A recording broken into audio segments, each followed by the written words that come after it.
Okay, I am calling this meeting to order. Okay. Thank you. First item of the meeting is adoption, or sorry, before we get underway, I'd like to respectfully acknowledge that this meeting is taking place on the traditional territory of the Stennawas First Nation. First item on the agenda is adoption of the agenda, so I'll just simply make the motion that the July 25th, 2022 Special Council meeting agenda be adopted with additional information, public input for item 3A. Is there a seconder? Second by Councillor Savage. Any discussion on the agenda? Okay, hearing or seeing none, I will move to call in question. All those in favor and opposed, that's carried unanimously.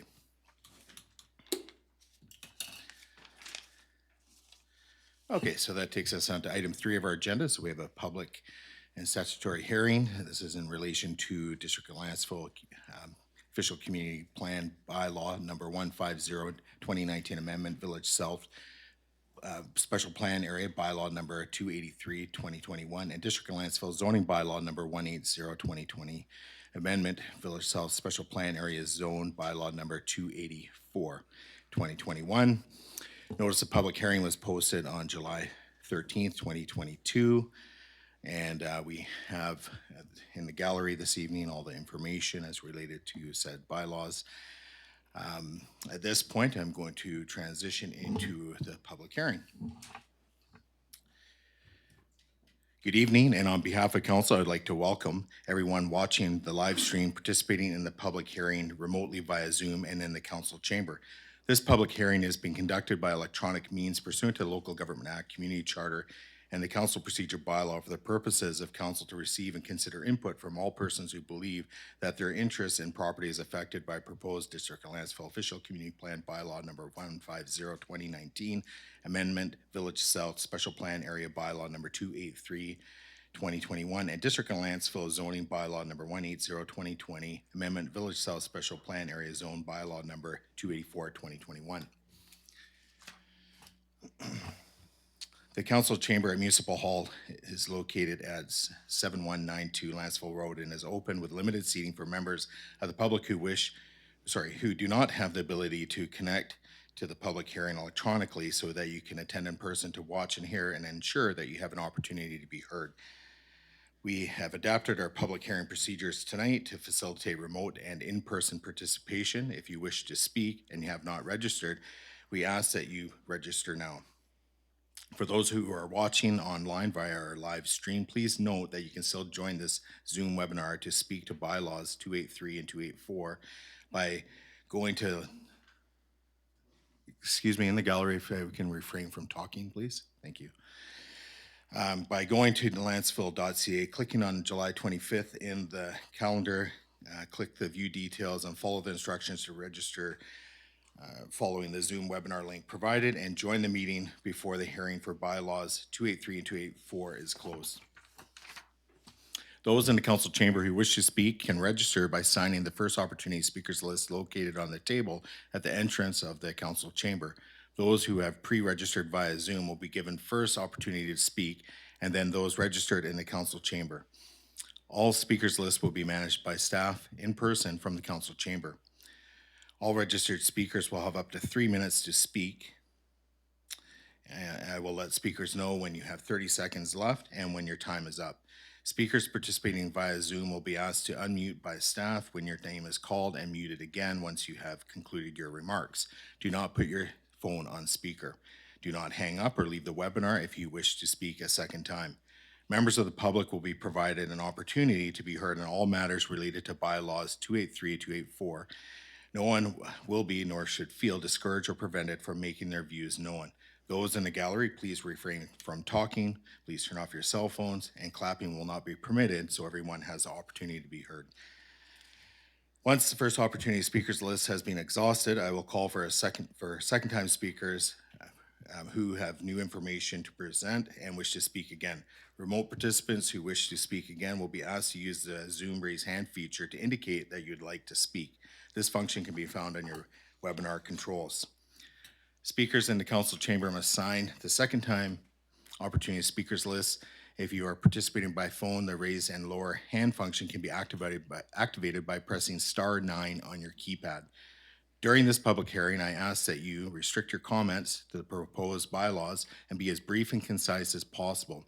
We are asking speakers to respect a 3-minute time limit in order that everyone who wishes to speak this evening has the opportunity to do so. Speakers are permitted to speak more than once if they are providing new information or additional information. Please note that there can be a lag between the live stream and the Zoom webinar. Following the close of the public hearing, council must not accept or consider further submissions or comments regarding proposed bylaws 283 and 284. If you have questions, please direct them to district staff. I will now proceed to the public hearing for agenda item 3A.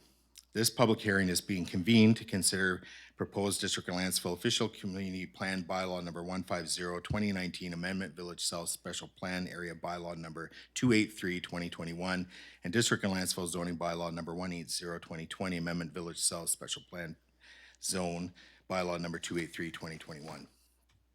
At this public hearing, any person registered remotely or in council chamber who believes that their interests in property is affected by proposed bylaws 283 and 284 shall be given an opportunity to be heard on the matters contained in the bylaws. However, it is important all who speak at this hearing restrict their remarks to matters contained in the bylaws, and as chair of this hearing, it is my responsibility to ensure that all remarks are restricted to the bylaws. Members of the council may, if they wish, ask you questions following your presentation. However, the main function of council members during this hearing is to listen to the views of the public.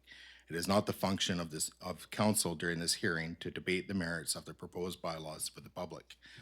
As chair of this hearing, I reserve the right to conclude any presentation that does not relate to bylaws 283 and 284 or becomes abusive. After this public hearing has concluded, council may, without further notice, give whatever effect council believes proper to the representations made at this hearing. I will now call on the Director of Planning and Community Services, Mr. Frank Limshu, to introduce the proposed bylaws. So through to you, Mr. Limshu. Thank you, Your Worship. If you bear with me, I'm just going to share my screen.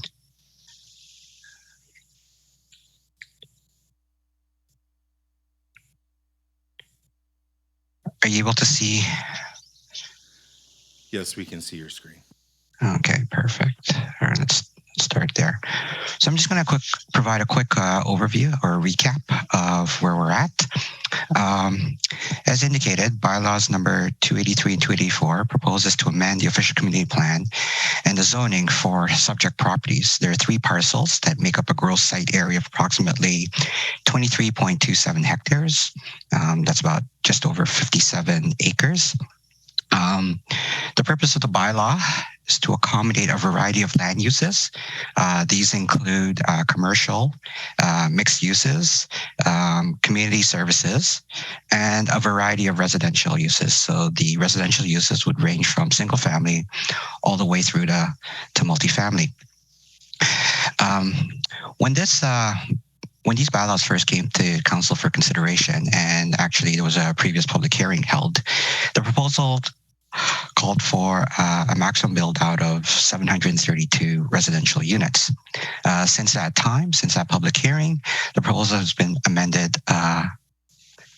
It's gone through a number of amendments. The first one being that the overall build out number has been reduced from 732 to 632 units. There's been language embedded into the bylaws to refine terms around affordable housing and senior supportive housing. There's also been a number of minor amendments that council has directed staff to proceed in terms of amending the bylaws. So what you see in front of you is just an example. This is from Amendment Bylaw 283, as you can see in the highlighted area. Previously, this page stated that the trails would be subject to 21%.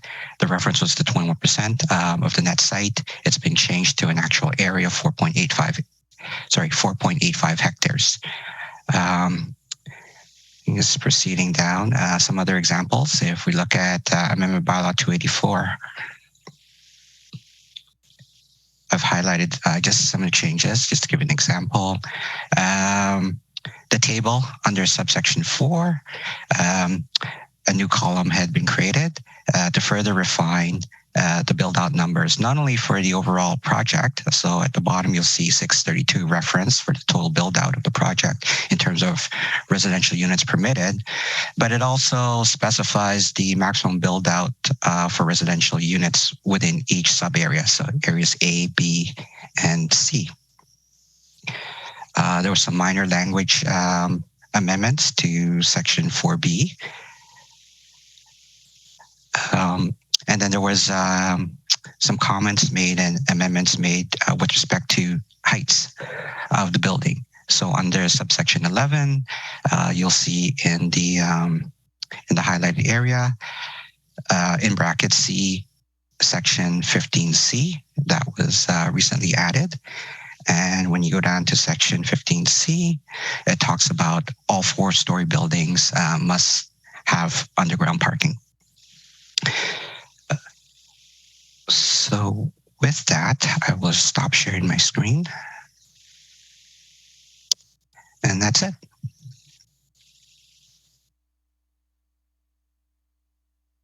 Okay, thank you. At this point, I will call upon the applicant if they wish to speak to the application for up to 10 minutes. So I don't know if the applicant's on the line. No? Okay. Okay, at this point, I will be calling for the first time persons registered remotely and in council chambers who believe that their interest in property is affected by proposed bylaws 283 and 284. Please wait for your name to be called, and when it is your turn, please state your name your full name and civic address. Staff will proceed through the remote registrant list first and then through the council chamber registrant list. When it is your turn, staff will call your name and then give us your input. And then you may give us your input. Regarding the proposed bylaws. You will have up to 3 minutes to speak. I will let speakers know when you have 30 seconds left and when your time is up. So through to staff. Currently, we have 4 members of the public registered to speak remotely. The first speaker up will be Luke McLeod, followed by Jonathan Lerner. Okay, so through to Mr. McLeod, when you are ready, if you can just state your name and address for the record, please. Hi, my name is Luke McLeod, and I'm a resident of Lantzville at 8354 Bayview Park Drive. I'm speaking in opposition to these proposed bylaws as many issues still persist. These include density numbers exceeding the OCP, seniors housing still doesn't meet the OCP target, a lack of requirement for affordable housing, unlimited commercial space in Area C, unfavorable land for the park, and the parkland is also below the OCP target, 3-meter setbacks for 4-story buildings. I see nothing yet to address the Urbanics report projecting a net tax loss, which leaves residents to subsidize the developer's profits during a time of significant inflation.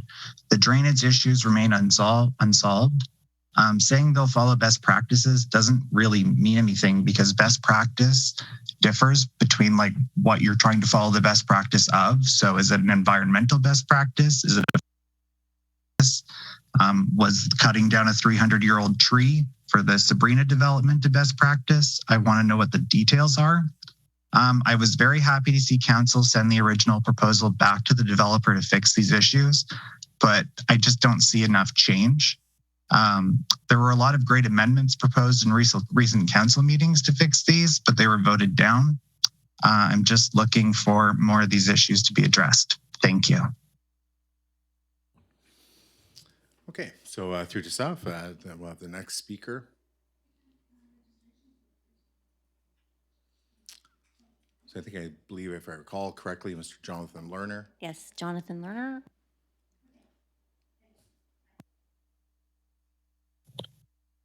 Hello, can you hear me okay?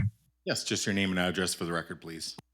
Good evening. My name is Jonathan Lerner, and I'm a resident of Lantzville at 8354 Bayview Park Drive. I am speaking in opposition to this minimally changed proposal. Let me be clear. I am not opposed to well-planned, environmentally conscious development that meets our OCP requirements. The people of Lantzville are also reasonable, and I have yet to meet a single resident opposed to developing Village South in a responsible way. But I have met hundreds who are opposed to this proposal. There are things, which the previous speaker also alluded to, that could have made this reasonable for our community.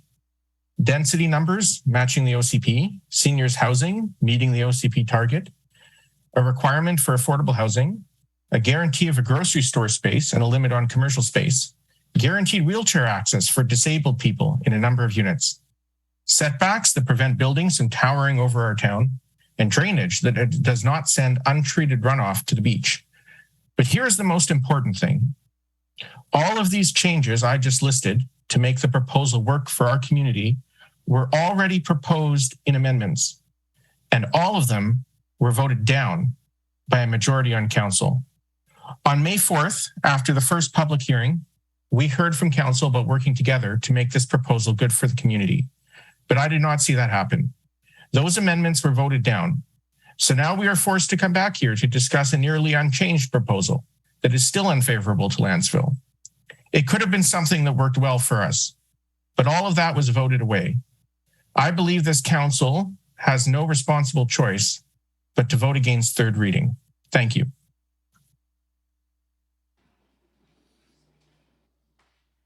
Okay.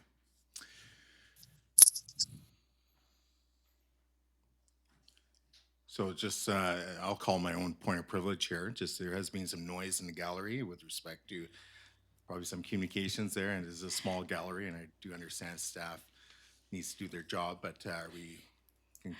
Well, a member of the public was concerned that there was an error in the names that are showing on the screen. However, there is no error. One speaker's name is Luke McLeod. The other speaker has chosen to put his picture instead of his name. So those are two separate speakers. Actually, I can correct that. I can read the name from right here. It's in the bottom left-hand corner. I can read it clear as day, Jonathan Lerner. I'm sorry, So- but so it names was are a member of the posted, yeah, public had okay, just to clarify. thought there was an error Sure. with the stuff. Okay. All right, so Next speaker up is Vinik Vatzel. Hello, can you hear me? Yes, if you can just simply state your name and address for the record, please. Yes, my name is Dr. Vinayak Vatzel. I live at 7174 Sebastian Road. I was also very encouraged by the last public hearing where it seemed like there was some willingness on the part of council to come together and look at changes to the proposal that would make it more broadly acceptable to the public. And I'm also somewhat disappointed that what's come back doesn't really reflect much of what the public has been saying. So there's lots of reasons not to like this proposal, even if, like me, we really do see the need to have this particular parcel developed. I will focus my comments on two things that are particularly irksome to me. The first thing I would like to bring to your attention is the finances. So looking at the numbers provided by the Urbanics report, it appears that the net benefit to the district, depending on which part of the report you look at, is somewhere between $25 and $30 million. The vast majority of this benefit appears to be coming from the value that's been ascribed to the land donated by the developer. Well, this would be great if it weren't for another report, the one from Lukowicz Engineering, which describes the particular parcel of land that the district is getting as wet, unstable, and generally unsuitable for construction. It does not appear to me that there's any prospects that that land will actually generate revenue anytime soon, and it will, for a long time to come, be a liability to the district, who will have to manage it, drain it, and heaven forbid, even consider constructing something on it, all of which is likely to be horrendously expensive and expensive for the taxpayers who are already, I would say, struggling with the recent increases in taxes and the general cost of living everywhere. So this looks to me like a liability, not a benefit. And it's nice that it's got some nominal value, but I don't see any change to the bottom line for the district that's positive. I'm also concerned that Urbanics is predicting that the tax revenues from the development, whenever they materialize, which won't be anytime soon, will not be enough to offset the costs of the development for the district. So what I'm seeing is two main components of this plan, which in fact are liabilities for the district. They are going to cost 30 seconds. They're going to cost every one of us money. And I think a responsible council needs to consider that and come back with a better deal. This is a big parcel. You only have one chance to get it right. And it's important for the financial future of this district to actually come back with something that at least makes the district some positive impact, or at least is neutral. This one is a boondoggle, I'm sorry to say. Okay, and the next speaker. It's Roger Belanger.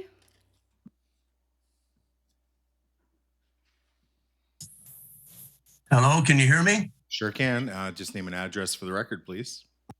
Yes, my name is Roger Belanger and I live at 8180 South Main Drive.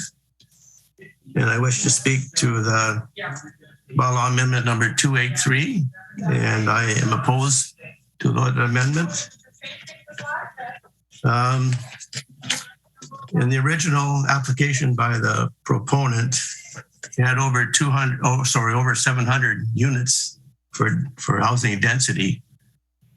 And in a public information session that was conducted by Evan Peterson from Barefoot Planning in January of last year, I believe.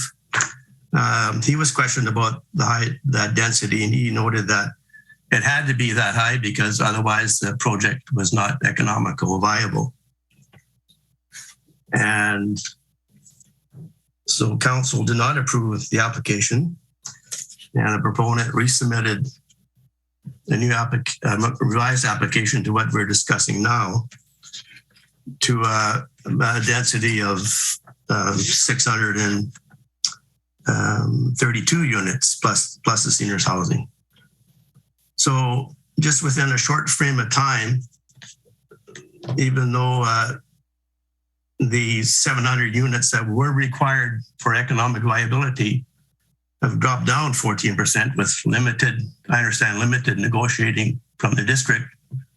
And all of a sudden it's now economically viable at 14% lower density. So I would suggest that maybe if the district made a more concerted effort to negotiate with the developer, we could get a lower density more in line with what the OCP calls for. In numerous information newsletters, proponent has said that the OCP does not stipulate any maximum. But in the OCP, there is a noted, it's called anticipated density of 400 something units. But it distinctly says that for any density outside that range, there must be a clear and strong rationale provided. And I have not seen any such clear and strong rationale to justify exceeding the density mentioned in the OCP. Do I have more time, Your Honor, Mayor? You have 9 seconds. Okay, well, I'll stop there then. You'll have additional opportunities to speak. Just remain online if that's what you choose to do. Okay, thank you. Yeah. Are there any additional remotely registered?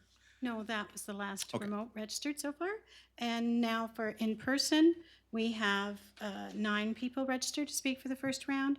Up first is Hans Larson, and we'd ask Susan Cormy to be ready in the back row, ready to move forward, followed by Brenda McConaughey. Thank you.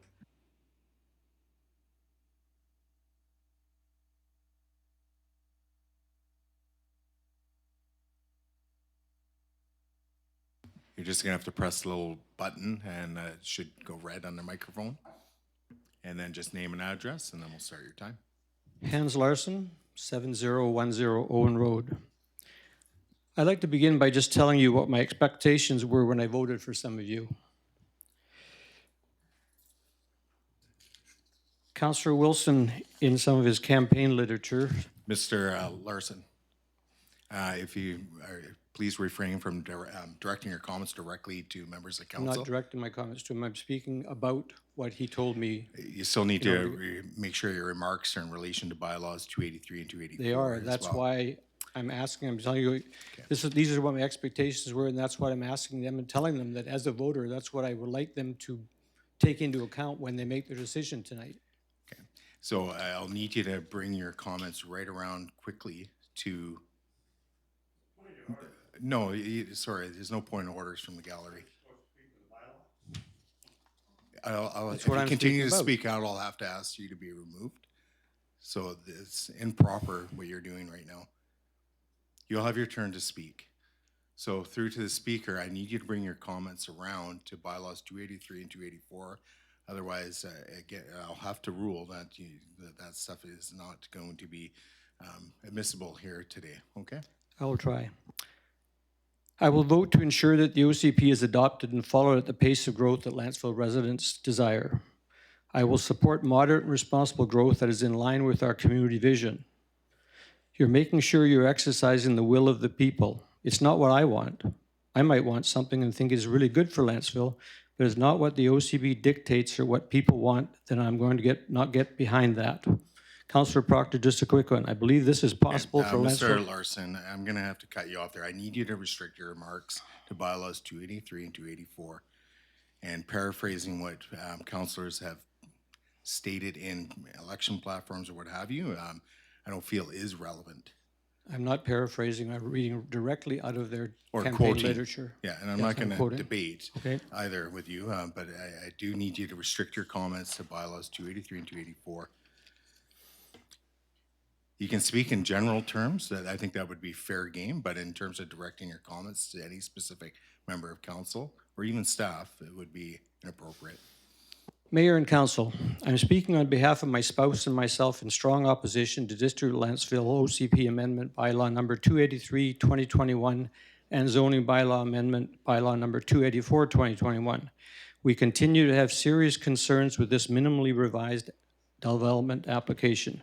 We have joined with 1,167 of our fellow residents in signing the Lantzville Community Association-sponsored excessive density petition, which was resubmitted in person to the district on Monday, July 25th, along with 140 new letters to council. Let me begin by saying that it continues to be difficult to get fulsome answers from both the applicant's planner and the district's planner. The applicant's playing it like it's this plan or nothing, which is far from the truth. As evidenced by our official community plan, many in the community agree that some changes in the downtown area could be beneficial, but what is acceptable is all about scale. Our OCP anticipated a maximum of 351 housing units, that's 389 prorated to 90% ownership, plus up to 100 senior supportive units. In order to get more than this, the applicant needed to provide a clear and strong rationale to the district and then convince the public that the rationale provided was indeed strong. How the applicant convinced the district to now accept a minimum 632 housing units, including 50 senior supportive housing units, we don't know. But they haven't been able to convince a very large number of the residents, again, 1,167 signatures, that we couldn't have a somewhat less dense village south and still have it be vibrant and sustainable.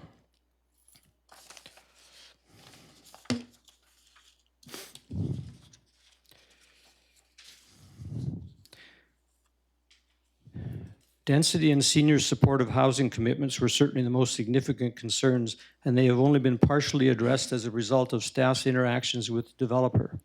There are several others that still haven't been fully addressed. 30 seconds. Some of you have called these other concerns or issues water, drainage, school capacity, policing costs, red herrings, but I can assure you that they're very real to us.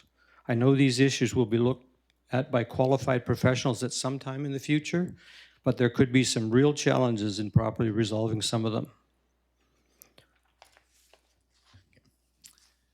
All right, so next speaker, and then who's on deck through to staff. Next is Susan Cormier. Next on deck is Brenda McConaughey, and then Brian Blood. Great, thank you. And just name and address for the record, please.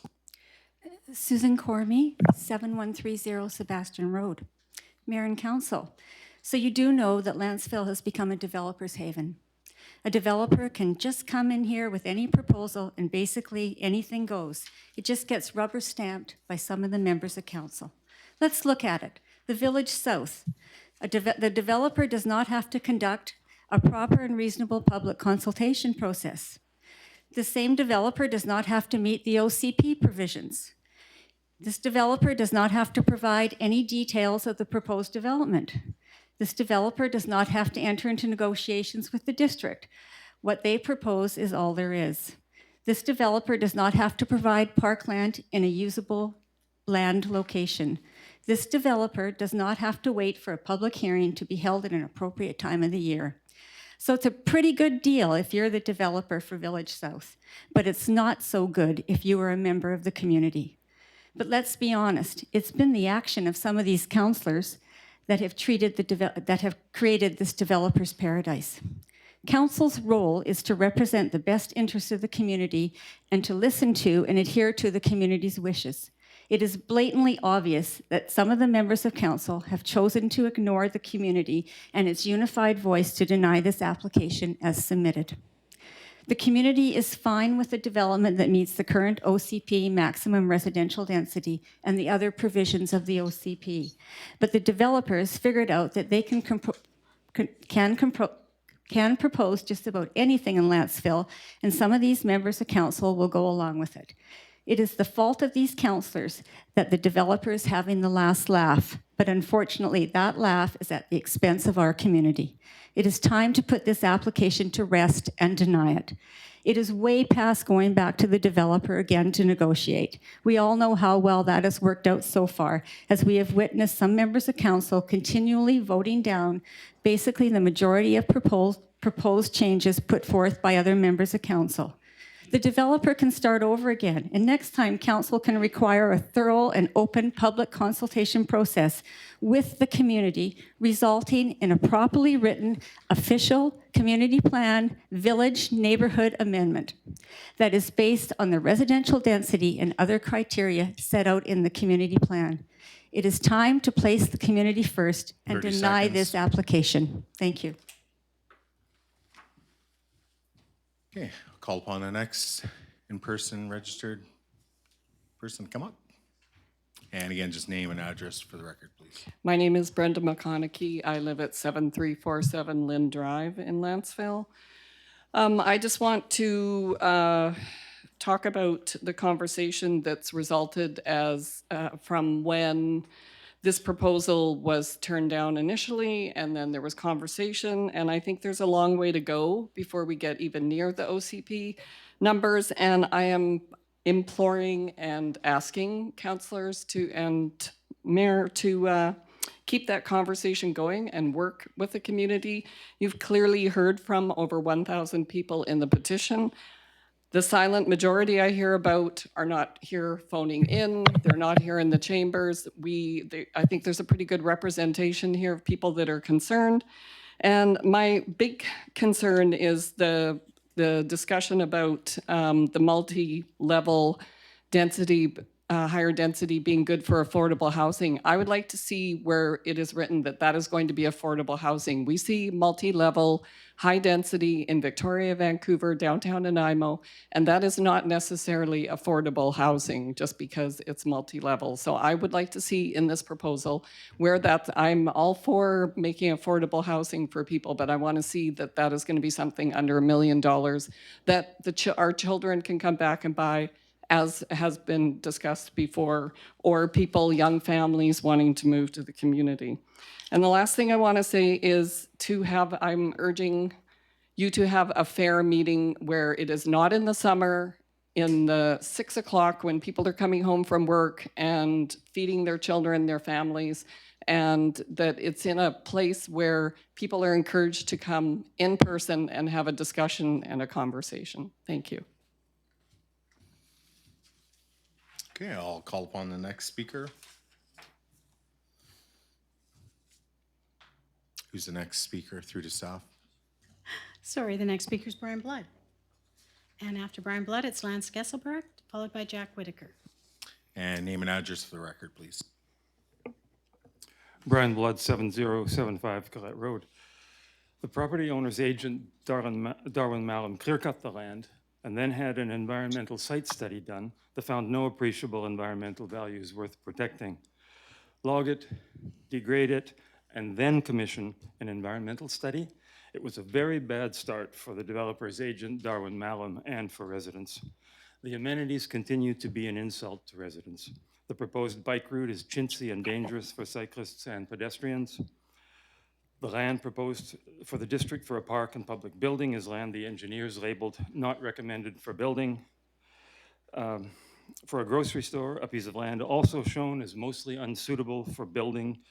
You know, if all the shop here nonsense, it's just salesmanship. The district is getting a huge park and $7,000 plus per residential unit from the foothills. From this development, we're being shortchanged on park area, we're being given wetlands for a playing field, and only getting $3,000 per residential unit. We would lose an already degraded precious wetland if this application is approved, and you would be enabling a storm sewer to the beach, which begs so many unanswered questions about volume of runoff, beach erosion, summer odor, the treatment for pollutants, whether it would also drain Clark Med, could it be a taxable amenity for adjacent residents, the future of Wiles Creek?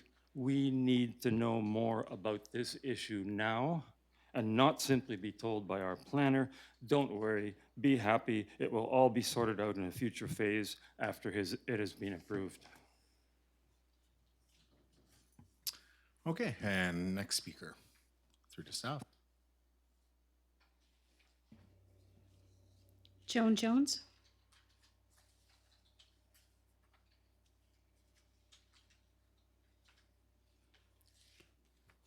Followed by Lance Gesselbrecht. And name and address for the record, please. Good evening, Your Worship. My name is Joan Jones. I live at 7255 Ellesmere Drive.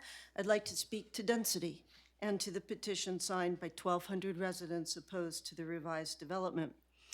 As you know, the revised Village South application limits density to 632 units and guarantees 50 of them for seniors' supportive care. 100 units is the target given in the official community plan for senior supportive care. The application provides half or 50% of that goal. We can do better for our residents, for seniors who wish to remain in this community. The application provides a maximum of 582 units in addition to those for seniors. This is 193 units over the 389 maximum in the community plan. The burden on infrastructure and services, including medical, daycare, roads, and parking, will further increase taxes and negatively impact the health of all in the community. 193 units is a density excess of 50%. The petition submitted in January for the first Village South proposal was resubmitted earlier today for the public record, along with 145 signatures to boost the petition. The petition is specific to density. It is a request for no more units than those stated in the official community plan. The boost to the petition was a one-off opportunity held over a 5-hour period in the afternoon of July 9th. 145 residents came to the tent in the village core. The boost is proof that we live in a community that cares deeply, that believes this revised application offers too much density.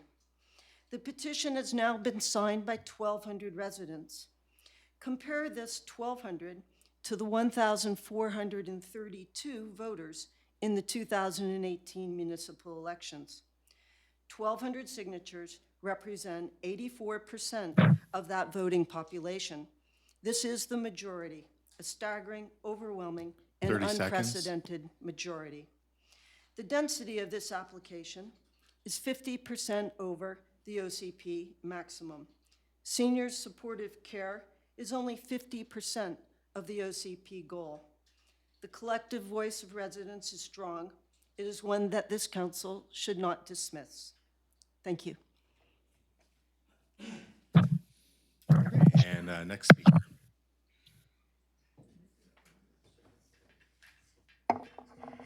Lance Gesselbrecht, followed by Jack Whitaker. And name and address for the record, please. Lance Gesselbrock, 7365 Spence's Way.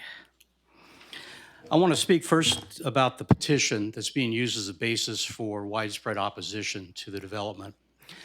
Oftentimes at the council table, individual councilors will dismiss petitions because they didn't know what the authors of the petition were telling residents who signed it. That is a very good reason, because the very high potential that misinformation would be transmitted in those oral conversations prior to having a resident sign a petition. The petition that's being bantied about here that is against the development was initiated in January. That preceded the actual proponent's application by 5 or 6 months. I spoke to people that signed that petition. I spoke to people who didn't sign it. Each one of these people told me that they were being told that there was going to be somewhere between 1,000 and 1,200 units built in the Village South development. That is patently wrong. It wasn't even close to what the applicant proposed, which was initially 732 units. It was somewhat ironic in all of the form letters that were submitted, and I would guess, I've gone through them all, that somewhere approaching 3/4 of all these form letters that were sent in, the main comment is follow the OCP. This is somewhat ironic in that the number that is on that form letter shows that there was an anticipated range of 289 to 389 plus 100 seniors units. The next line right under that says, these numbers are not intended to replace the zoning site design process. Did anybody read that? How could they pass that sentence and then below it write follow the OCP?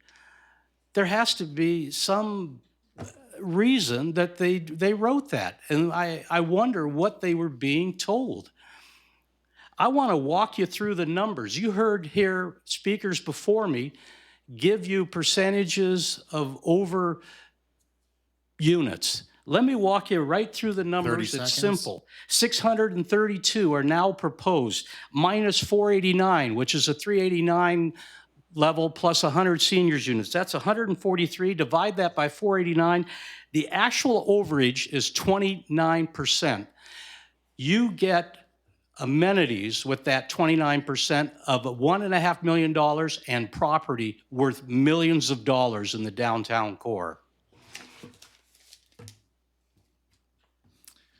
Okay, I'll call on the next, or our staff can call upon the next speaker, please. Next speaker is Jack Whitaker, followed by Warren Griffey.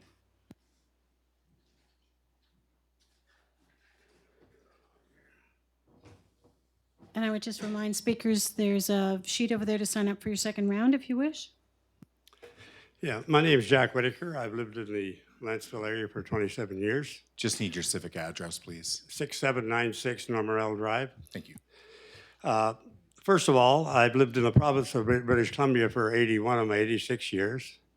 I've worked in a lot of different industries in this province, construction, development, contracting, and I was a trade union leader in a major private union in British Columbia for some 27 years. So I just want to give you some background so you know where I've come from, where I speak. I was on school board in Prince George. I was on council in Surrey in the 80s when the flavor of the day was 1 acre lots.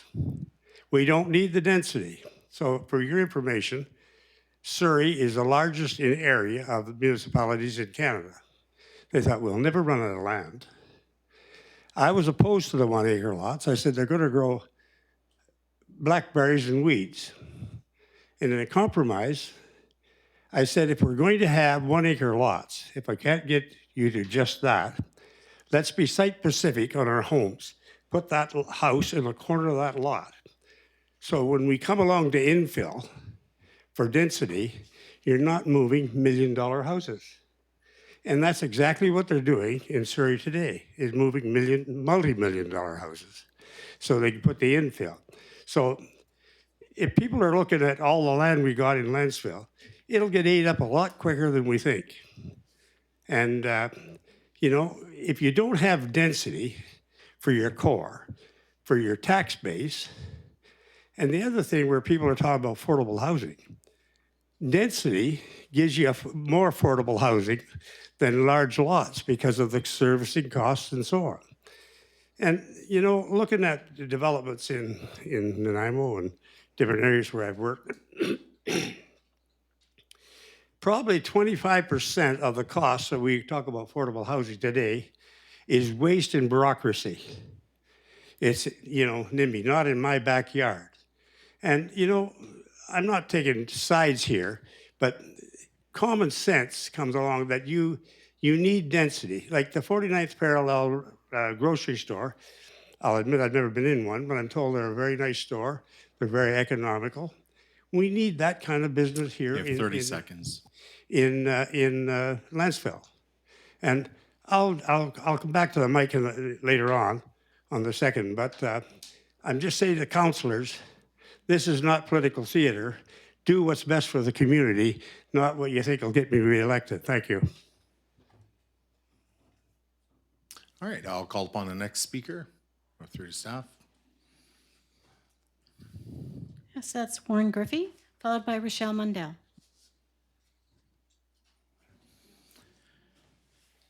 And name and address for the record, please.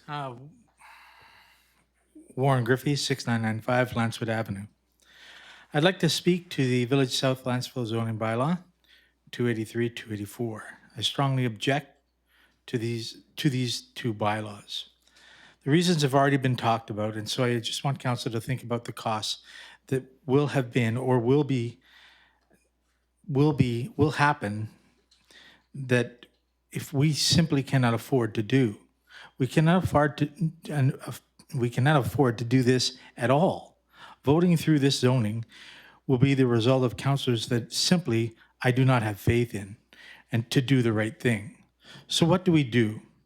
I would suggest that even though the cost may be a huge debt to us in the beginning, but if done correctly by defeating this bylaw, we can change these bylaws and the new Village South that stays within the OCP.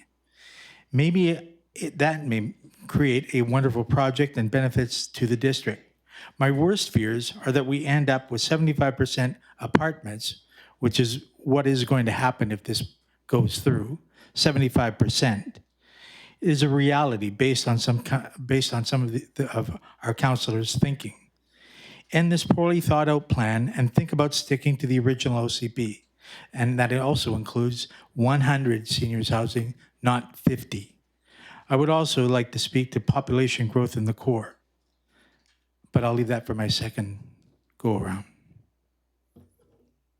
Okay, through to staff, if you can call upon the next speaker, please.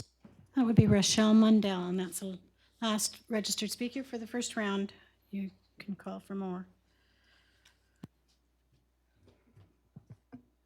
Hello, my name is Rochelle Mundell. I live at 6711 Alger Road. I'm in opposition to this proposal. In many ways, it is not enough, and in many ways, it is too much. The District of Lantzville can do better. The residents are asking you to do better. I encourage more public engagement, advisory committees, increased environmental considerations, improved building standards. Please align this plan with the parameters set out in the OCP and with the vision of the OCP. Please keep our village a village, which is why we all love to live here. In speaking to the petition, the wording clearly stated that it was to align with the OCP. It was taken directly from the OCP, and we had people running up to the tent to sign. Where was the petition in proposal in favor? I ask you that. Thank you. Okay, so at this point, I'm going to call for the second time for persons registered remotely and in the council chamber who have new information to present and wish to speak again. If you wish to speak again via Zoom, use the Zoom raise hand feature to indicate that you'd like to speak again. This function can be found in your webinar controls. If you're participating by telephone, the raise hand feature or function can be activated by pressing *9 on your keypad. If you are in the council chambers and wish to speak again, please sign the second speaker's opportunity list located on the table at the entrance to the council chamber. If you wish to speak and you have not yet registered, we ask that you register now. You have two members from the public remote with their hands up wishing to speak. First one was Jonathan Lerner, followed by Vinek Vatsal, and then Roger Belanger. Okay, Mr. Lerner, I guess staff, do you have to unmute him or? Okay. Hello, can you? Yes, we can hear you. If you can just state your name and address for the record, please. My name is Jonathan Lerner, and I'm a resident of Lantzville at 8354 Bayview Park Drive, speaking in opposition.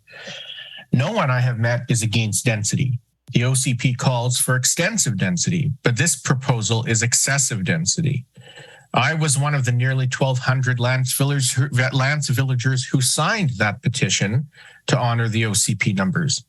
I signed it for those numbers in particular, not above. The people of Lantzville are reasonable and can appreciate the need for minor tweaks here and there, but this proposal is considerably more units. For clarification, if one compares the 351 non-seniors assisted living in the OCP to what is now 582 similar units in the proposal, that is more than 50% excess of regular housing. Additionally, this nearly unchanged proposal only offers half of the seniors housing units targeted in the OCP. Half is not anywhere near a target. Imagine getting 50% on an exam and trying to pass that off as a good thing. Let us also be perfectly clear. There has been zero clear and strong rationale provided for exceeding these numbers as legally required. Only two wholly inadequate notions have been offered. The first is that the developer's amenity package is contingent on these numbers. Yet the developer's amenity offerings are actually below what is called for in the OCP. And when it comes to parkland and other offerings, and the minimum amount when it comes to DCCs and CACs. How can the people of Lantzville be asked to accept density that exceeds the OCP in exchange for amenities that are below it? That makes no sense. The second notion is that the developer's vision for our community's village requires these numbers. Well, the community has already rejected the developer's vision. An overwhelming majority, 96% of total respondents at the first public hearing said they don't want the developer's vision for our village. So how can this possibly be a rationale to accept a minimally changed proposal? Thank you. Okay, hand through to staff. The next remotely registered Vinek participant. Vatsal? Okay, name and address for the record, please. Dr. Vinayak Batsal, 7174 Sebastian Road. Yeah, I just wanted to talk about perhaps the one thing that one could talk about in Lantzville without it degenerating into an argument, and about which I would say a broad majority of Lantzvillagers of all kinds agree. And that's the need to protect our beaches. I don't think that's a contentious topic here. It may be the only one that's not contentious. In fact, it is so much a part of life in Lantzville that there's a whole section in the OCP on protecting the beaches.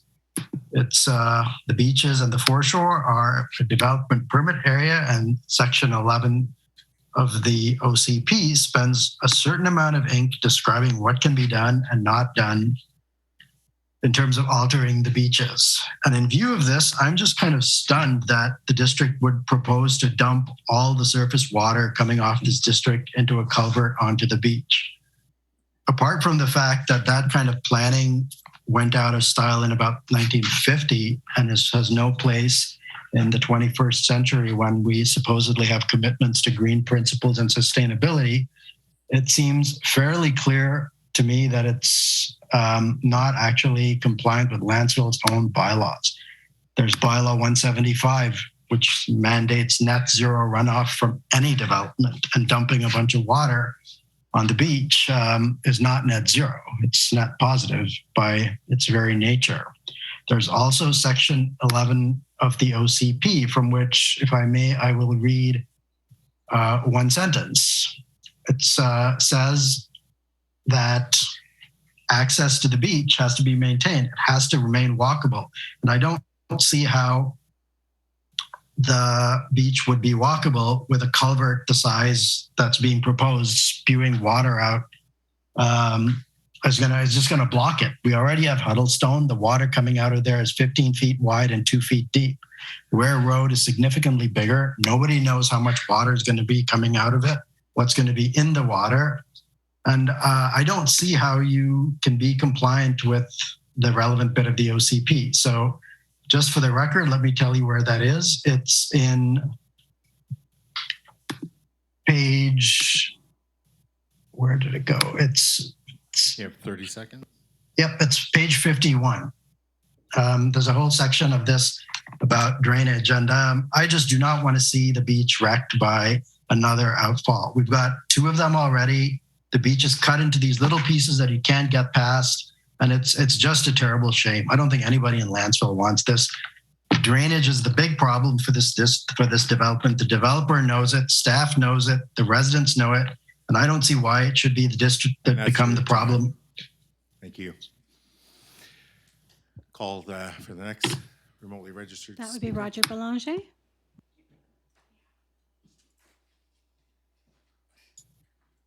Hello, can you hear me? Yes, we can. Name and address for the record, please. Roger Belanger, 8180 Southwind Drive, Lantzville. Again, I'd like to reference another document from the application proponent. This was received in the mail prior to the April 13th public hearing. And it notes that young people cannot buy or rent their first home. Working families are priced out of the community, which they don't mention the word affordable, but definitely infers affordability. And then they talk about the housing options they will provide in the application are young people can rent their first home and families can purchase an attainable home. But I'm not aware of any commitment in the proponent's application for below market priced housing and rental accommodation. And without that commitment of having below market priced housing and rental, it doesn't matter how many units they build, they can have 1,000 units, affordability will not be there because anything priced to the market will not be more affordable than current market pricing. And just as a last note, again, this is a newsletter from the application proponent, November 21, and it states various community goals that are in the OCP. And one of them is preserve community character.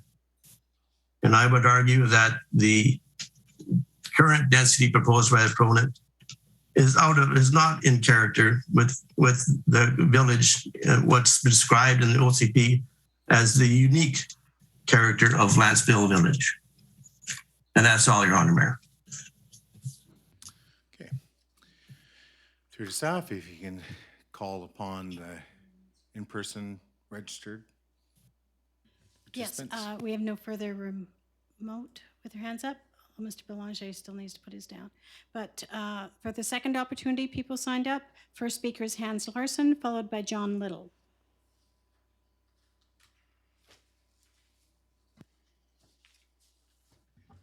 And again, name and address for the record, please. Hans Larson, 7010 Owen Road. I'd like to begin, since you won't permit me to offer actual discussions from council meetings, I'd like to set up a little bit of a scenario here. We're leading into the May 4th, 2022 council meeting. And after some refreshingly open discussion, which included or featured statements like this, which you won't allow me to read, I end up getting and moving to the actual council meeting. This was all a really refreshing start to begin with what will, no matter how the specifics are decided, forever change the community many of us have lived in for decades. Unfortunately, after a few bright moments, fits and starts, and varying compliance on the part of individual council members, you quickly reverted to type where you were each trying to score points. This undid all of the goodwill which had appeared to exist mere minutes before. Then Councillor Wilson made the following motion. Sadly, this would turn out to be the only motion that would come out of Council's collaboration experiment. That we refer the application back to staff to work with the developer to improve their application and address the community's concerns, not limited to drainage concerns, school road, density concerns, and to apply stronger language around affordable housing and guaranteeing seniors assisted living, which, after some debate, was passed, which brings us to tonight. Props to Councillor Geiselbrecht for recognizing the short-circuiting of potentially more fulsome discussion. Also, Councillor Geiselbrecht goes on about, for me, it's all about housing and jobs. Since the city of Nanaimo seems more... through to Mr. Larson, if you can again direct your comments to the content contained within bylaws 283 and 284, please, and not direct them to individual members of council. Also, one member of council goes on, for me, it's all about housing and jobs. Since the city of Nanaimo seems more than willing to significantly densify their city immediately adjacent to our very special, quaint little semi-rural village, let them provide the vast majority of the housing, and I'm sure our tradespeople and businesses will still get a good portion of those jobs. If we stick with the OCP unit guidelines, we can have some housing diversity, senior supportive housing, some downtown beautification, and some new commercial space. That is the way to preserve and improve what most of us know why we are here. Finally, you should all ask yourselves why we are putting in all of this effort. Attending council 30 meetings, seconds. providing input, constantly reading hundreds of pages of district documents and researching, transcribing meeting videos, writing and making submissions to public hearings like this one. I am doing it because I know that my partner and I want to live in a peaceful, green, friendly, semi-rural community, and I firmly believe that the majority of Lantzville residents agree with us. And if we can have the next speaker through to staff, please. It's John Little, followed by Susan Cormy. Okay. Name and address for the record, please. John Little, and I live at 7347 Lynn Drive. I just want to say that, in my view, the density of this proposal seems to be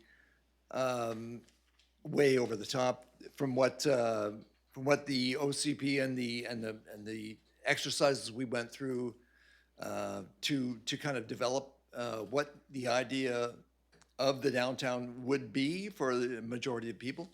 And I think if the existing proposal went through, people would be absolutely shocked when what their town is going to look like. And they don't know. It's all a matter of numbers and trying to envision what this would look like. But in this particular development would be way over the top, and I think most people, after the fact, would say, "What have we done here?" So I think it has to go back and get reduced down to what we had originally came to with the OCP, which was for a lot of people a compromise in itself, and more than they really wanted. But people, came to the realization that something was going to happen in this area, and this, what would be the best for the community.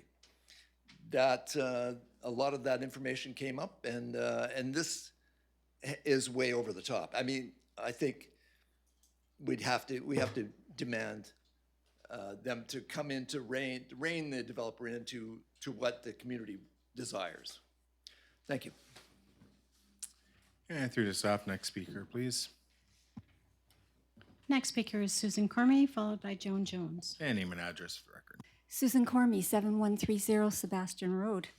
Mayor and Council, the handling of this amendment application has been dismal right from the beginning, starting with the truly inadequate public consultation process for what is a major amendment to the OCP.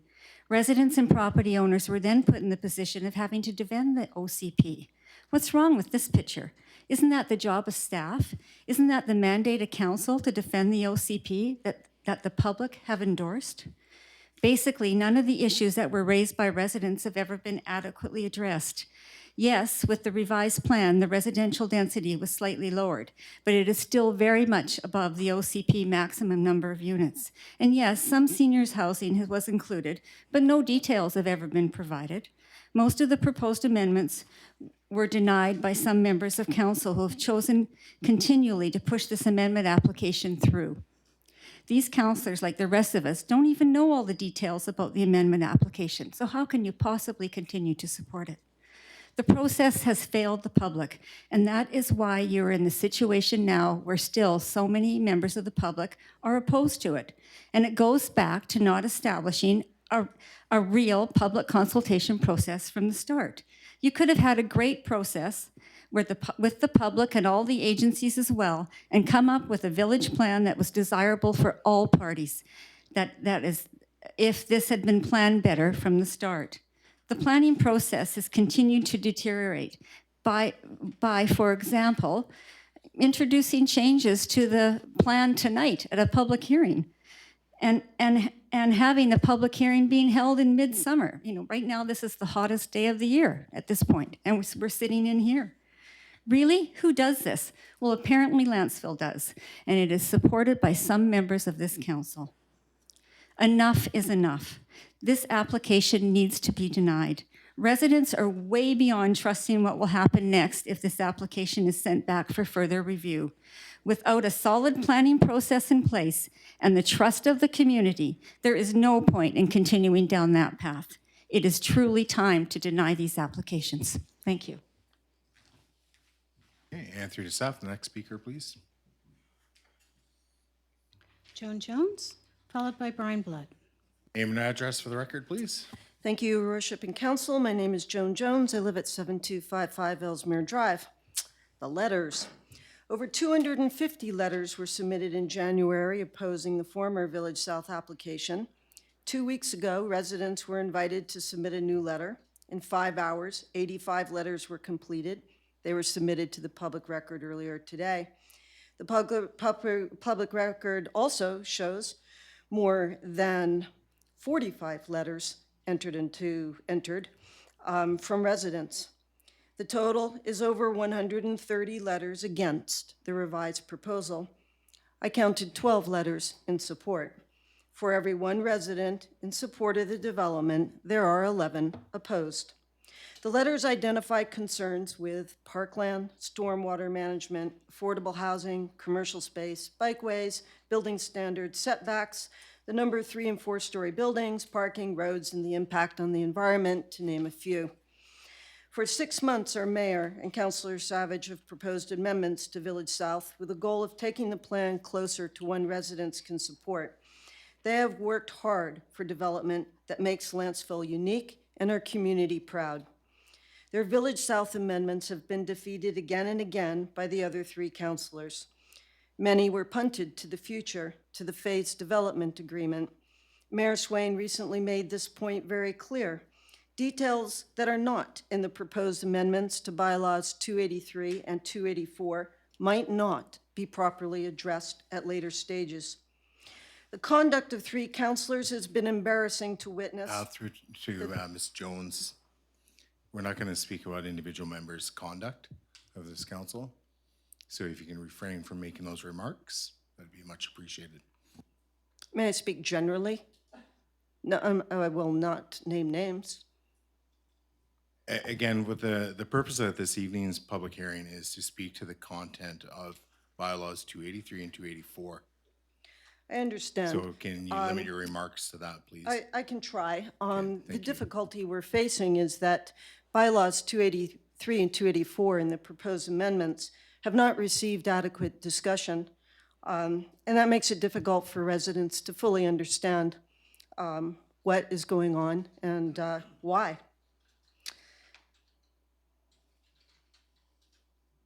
Well, it leaves me in a little of a quandary, but I guess it leaves this council in a bigger quandary, as there are 4 of you now, no longer a majority. On October 15th, the democratic process will give residents the opportunity to elect a council that supports the views of the majority in our community. Again, Ms. Jones, you need to make your remarks in relation to bylaw 283 and 284, not an upcoming election. Yeah. I know there's been other remarks made about an election, but again, if you can limit your remarks to the subject matter, thank you.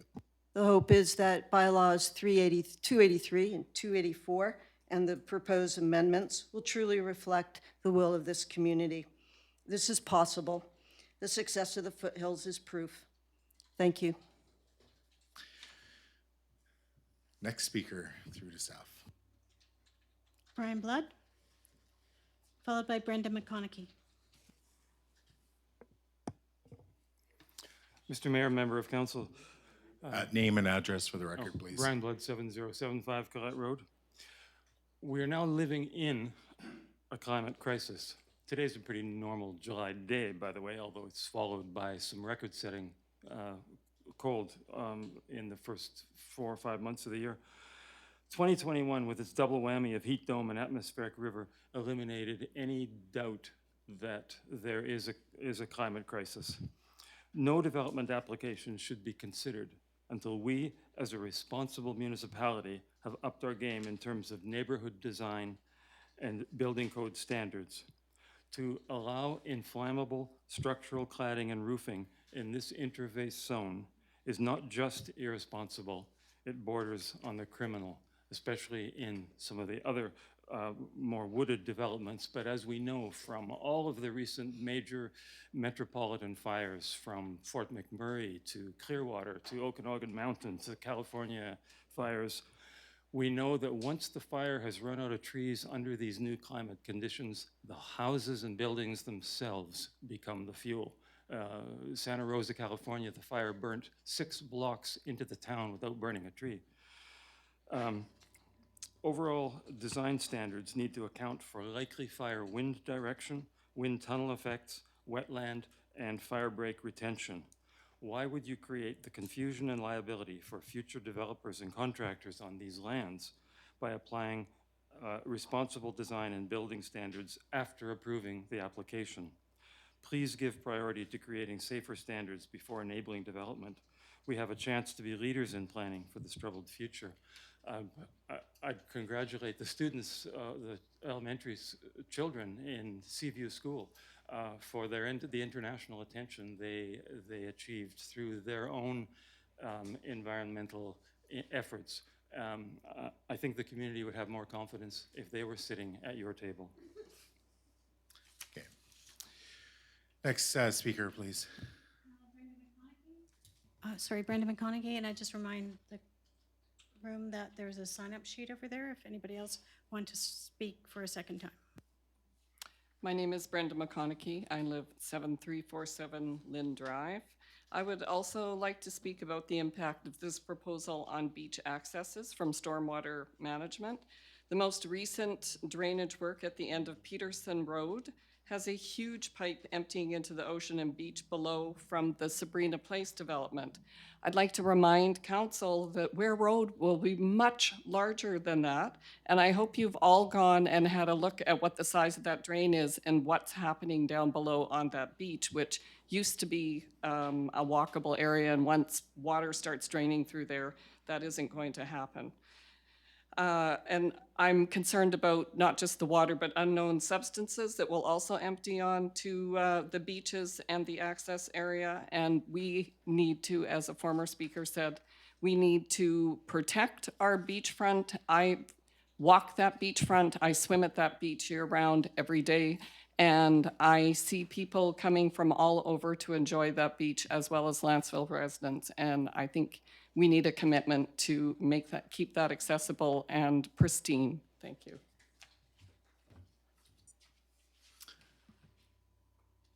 Okay, so through to staff for second-time speakers. There's a sign-up sheet over on the table. So for what we'll second-time do is I'll speakers. give members of the gallery a moment, like a minute or so, to go and sign the second-time speaker sheet.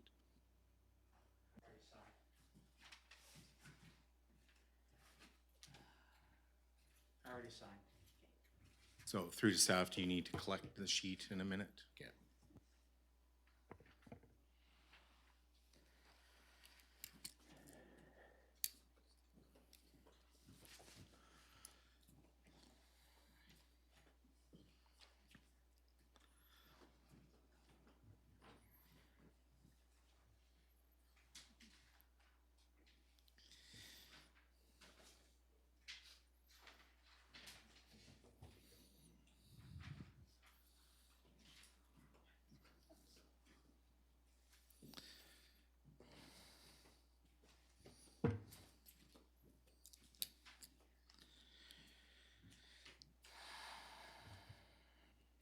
Okay, and through to staff, now you have the second, Yeah, or the, speaker number 7 is Warren Griffey. Warren Griffey, 6995 Lancewood Avenue, Lantzville, BC.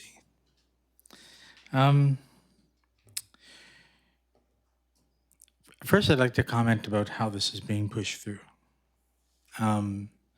We're sitting here on a hot July day that we shouldn't be here doing because people want to push this through so quickly, get it over with, and do it without enough representation from the community to even make it here. They're out enjoying their summer. They're on vacation. It's shameful. So I want to go through some numbers, okay, because I heard someone talk about some numbers. The population growth in the core, new residents on, let's go by acres. We've got 56 acres, 19% community amenities. It drops it down to 42%. Or 42 acres. Population, 533 units on what's left over. So we're gonna have units, 533 units, 32, 33, whatever number you guys ever figured out. I never understand it. 533 units, population 2.5 per household, give or take. 1,300 people. 1,300 people on 42 acres. That's 31 people per acre. That's 7.9 per quarter acre. That's tight. That's really tight. That means Elaine and I have to have 6 children. Good Lord, on a quarter acre. I don't know how that works. Except we're going to put them in apartments. Of course, I haven't subtracted any roads, and I haven't subtracted any of the quote unquote grocery store that's going to take up a large portion on land that they can't build on. 30 seconds. So in closing, I'd just like to say your numbers are wrong. You need to figure it out and go back to the drawing board. Thank you. And through to staff, the next Next speaker, speaker please. is Lance Kesselbrock.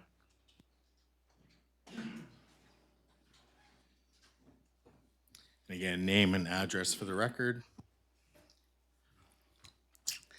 Lance Kesselbrock, 7365 Spence's Way. Tonight and at the prior public hearing, I heard a lot of what I would describe as lay people talking about some very specific civil engineering subjects. It seems that people have really gotten deep into the weeds over this, what is basically a zoning amendment. They've gotten into topics that would be addressed in the development phase, permitting process. But I want to talk about a couple of specific things that were mentioned. The Lukowicz report. Lukowicz was, in that report, there was some clumsy language talking about a section of the proposed land that is going to be given to the district. The clay soils there, they've addressed that in their report, and they say they're very buildable. And I refer to page 10, which lists 5 different techniques for doing foundations for these soils. Anything from raft slabs to preloading to wicks being used to drain soils. My neighbors up in the foothills would do backflips if they were able to dig through 3 meters of clay soil versus the 3 meters of Vancouver Island we had to chip through. The clay soils are a red herring. They're not going to affect any future building in that area. The other item I keep hearing people say that, oh, we're dumping storm drain water into the ocean untreated. Nowhere on Vancouver Island does anyone treat stormwater runoff. We have bylaw 175, which prescribes very specifically what is required in the design of stormwater retention and discharge. It speaks specifically to 10 and 50-year storm events. any civil engineer, and by the way, our proponent, the developer, is using a very competent, highly experienced engineering firm, Newcastle, in their reports for this project. They are very capable of handling any civil engineering issues that come up, and they will be reviewed by the district's own civil engineering group.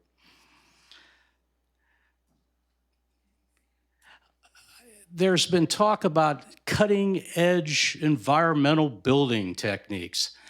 Well, I'm here to tell you that I just had my energy consultant do their 30 test seconds. on my house that I just built, and they've rated it at step 4 of the step 4 of the energy code that has been proposed by the province. My house isn't any different than any other house being built up there in the foothills, so we're already at cutting edge. People may not know that, the builders do, because they go around and build in a lot of different jurisdictions, and they've already employed those cutting And that's your edge. time. Through to staff. Next speaker, please. Next speaker is Jack Whitaker. I just remind the audience that there's a sign-up sheet for those who wish to speak for a third time.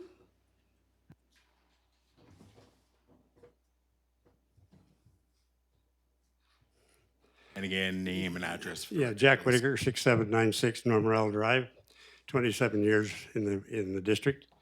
Can't we be practical?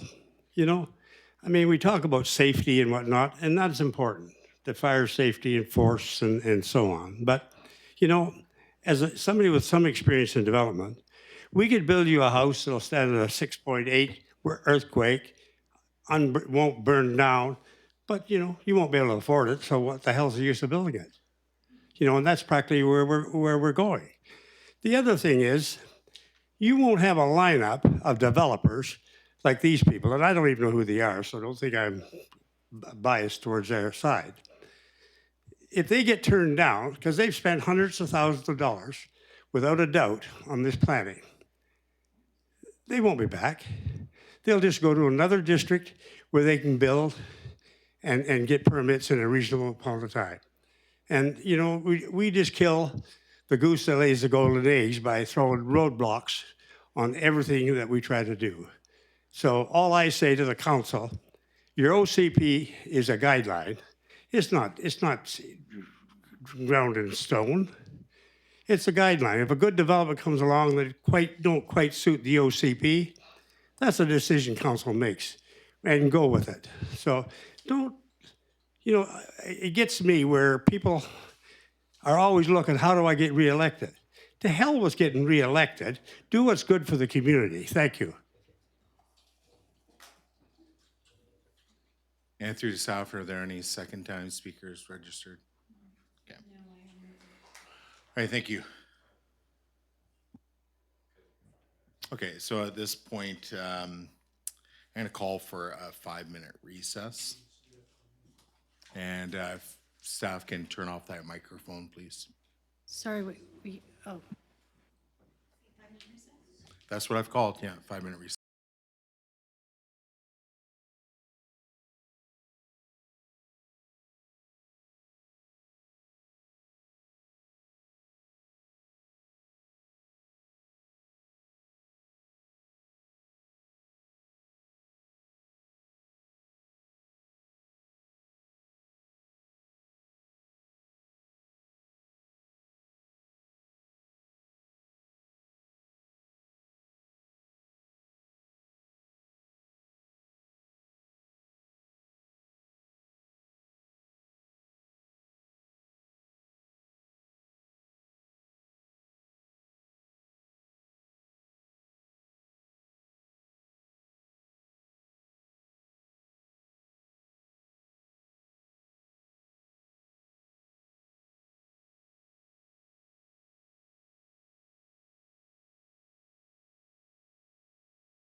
Calling this public hearing back to order.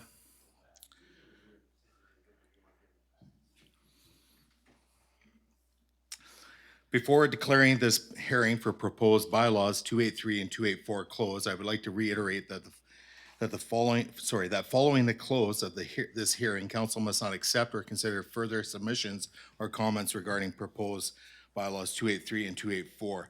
I call for a third time for persons registered remotely and in council chambers who have new information to present and wish to speak again. If you wish to speak again remotely, use the Zoom raise hand feature to indicate that you'd like to speak again regarding bylaws 283 and 284. This function can be found in your webinar controls. If you are participating by telephone, the raise hand function can be activated by pressing *9 on your keypad. Persons in the council chamber who wish to speak again can sign the third opportunity speakers list. So I'll allow for a moment for those in chambers if they wish to sign the third time speakers list. And just give it a moment. I don't know if there's any other individuals, just so there's no distractions in chambers. Okay.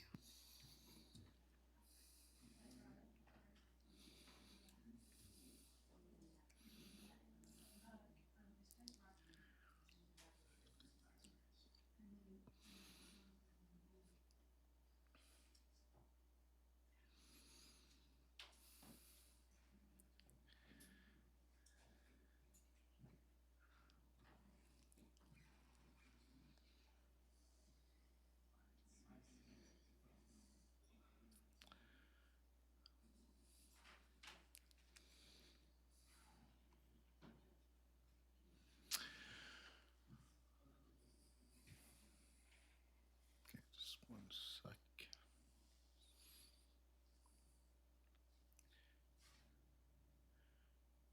Okay, so through to staff, if you wish to call upon the next remotely registered speaker, please.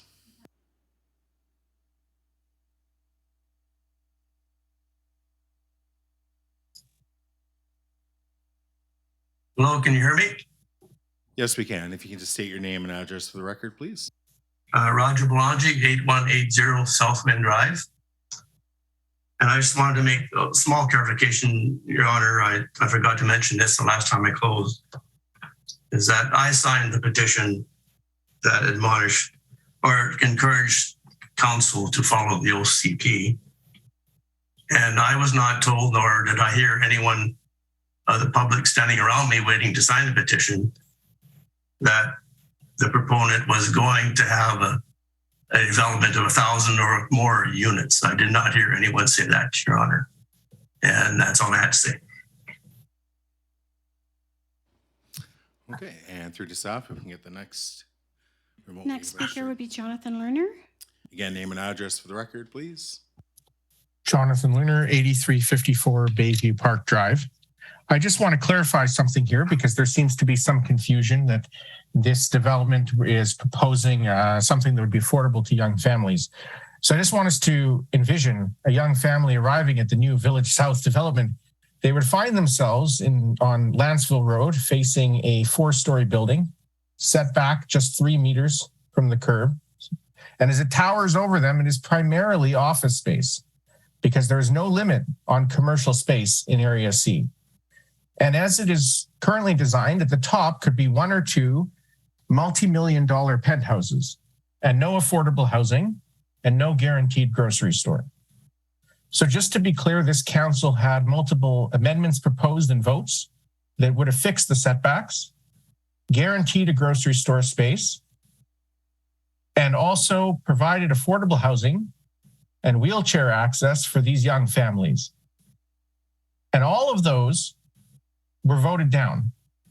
So we are now stuck with a proposal that is no good to the community. And the idea that this would be good for young families trying to afford a home is, quite frankly, ridiculous. Thank you. Okay, and through to staff, the next speaker, please. Next speaker is Vinek Vatsal. Hello. I'll be very brief Name here. and It's address for Vinayak. the record, please. Dr. Vinayak Vatsal, 7174 Sebastian Road. I'll just be very brief and finish the thought that I ended with. I was in the middle of the last time. So in my view, the problem with this development is largely to do with drainage. And it's a serious problem. As somebody just said, there's a lot of engineering involved. It's probably extremely expensive. But with all due respect, solving these problems is the developer's business, not the district's. I understand that all these problems can be solved if somebody's willing to spend enough time and money, but the person who needs to do that is the developer, not the District of Lantzville, and the person who should be paying for it is the developer, not the residents of Lantzville. They can come back when they figured out how to drain their property. So I understand that these can all be solved, but I do not think that it's council's business to commit the district to figuring out how to do this. The solution the developer has chosen is to unload the hard to drain bits of land onto the district and to dump all the drainage problems onto the beach. That's not a solution. I understand that these problems are solvable and they can come back when they have a solution and probably not before. So I would encourage council to work with the developer to figure out their drainage problems, make sure the developer addresses it in a future revision to the proposal. And at that point, I think there would be a lot more support, certainly for me. Thank you very much. Okay, and through to staff, I believe that exhausts the remotely registered participants. Who have, so now we'll call upon they just need to put their in-person. hands down, I think. And there's no new registrations. And calling within the chambers for speaker is Rochelle Mundell.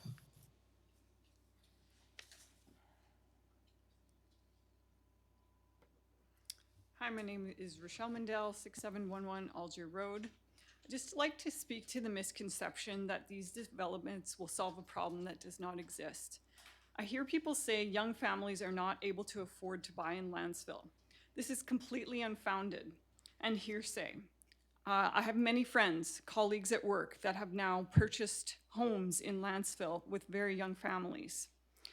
I have asked VIREB, the Vancouver Island Real Estate Board, to see if they collect this demographic information, and I was told no. So I do disagree with using this statement to forward the high density agenda.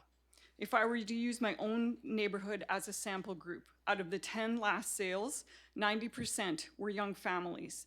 My kids now at 8 and 11 are some of the oldest in our area. The last census from 2016 and 2021 show that there's an increase in children in our neighborhoods and in Lantzville, and a reduction in the median age. So please do not make these statements without facts, data, and evidence. Those are called opinions. I do support housing diversity, but it can be done while maintaining our semi-rural village. Thank you. And through to staff, the Next speaker is Hans Larson, followed by Warren Griffey. Name and address, please. Hans Larson, 7010 Owen Road. I'd like to start off by saying that I was one of the dozens of volunteers that went around all areas of Lantzville to ask people to sign the petition. I myself never mentioned any numbers around 1,000 or 1,500 because I knew that that was just developer talk. Stayed to the script, showed people exactly what was on the petition. If they wanted to read it, certainly that was their option. So I'd like to talk to you about senior supportive housing a little bit. To their credit, and as a result of pressure from the residents, the proponent has now committed to ensuring that 50 units of this needed type of housing will be built on the Village South lands. Their properties are in the best position to meet the requirement of being within 400 meters of the village commercial core, close to services, doctor, dentist, etc. I still wonder if, in spite of the up to 100 free density units if built on Village South lands, that they don't want to compete with their proposed or submitted and affiliated Ryland Seniors Facility at Lantzville Road and Shook Roads. Reported initial 175 units, 900 eventually, because it would possibly be more profitable. Or could this be the location of the Island Health Long-Term Care Facility in Lantzville that Councilor Gesebracht has mentioned? Commercial space. While there doesn't appear to be any guidance in the OCP with respect to the amount of commercial space envisaged for the Village South Special Plan area, the applicant is proposing 40,000 square feet, including a 27,500 square foot supermarket. The economic impact assessment report commissioned by council states that it'll be very difficult to sustain such an operation without a significant, and the emphasis is mine, population growth.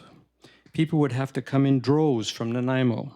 Nanu's Bay already has a Quality Foods for it to have any chance of making it.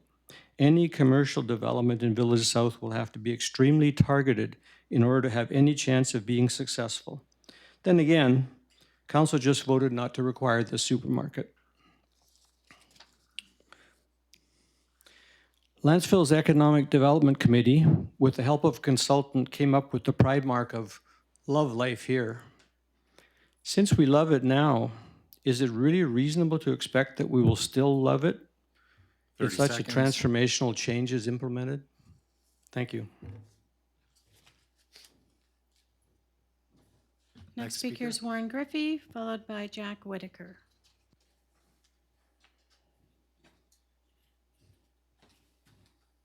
Name and address for the record, please. Warren Griffey, 6995 Lancewood Avenue, Lantzville, BC. I just want to make a couple of personal points here. Walking on the properties that the project is going to be on, we walked it about a week ago, maybe 2 weeks ago. There's trails through there that people have been using forever. So if I'm trespassing, you know, whatever. But the creek seems to have changed a little bit going through there. And now what we have is a sludge. And in the sludge is gas. That gas is coming off of Ware Road, where the water comes down and from the road and goes into those low little creeks that are there, and are creating little bubbles and little grease spots. So don't tell me that Lantzville has any sort of plan for water drainage. Not at all. Zero. No plan. Second, I'd like to know, I'm just interested, how is it that a member of the community can have an understanding of what is being guaranteed by the developers when the rest of us don't have a clue what those developers are doing? Thank you. Okay, through to staff. Next speaker, please. Next speaker is Jack Whitaker, followed by Lance Gesselbrock.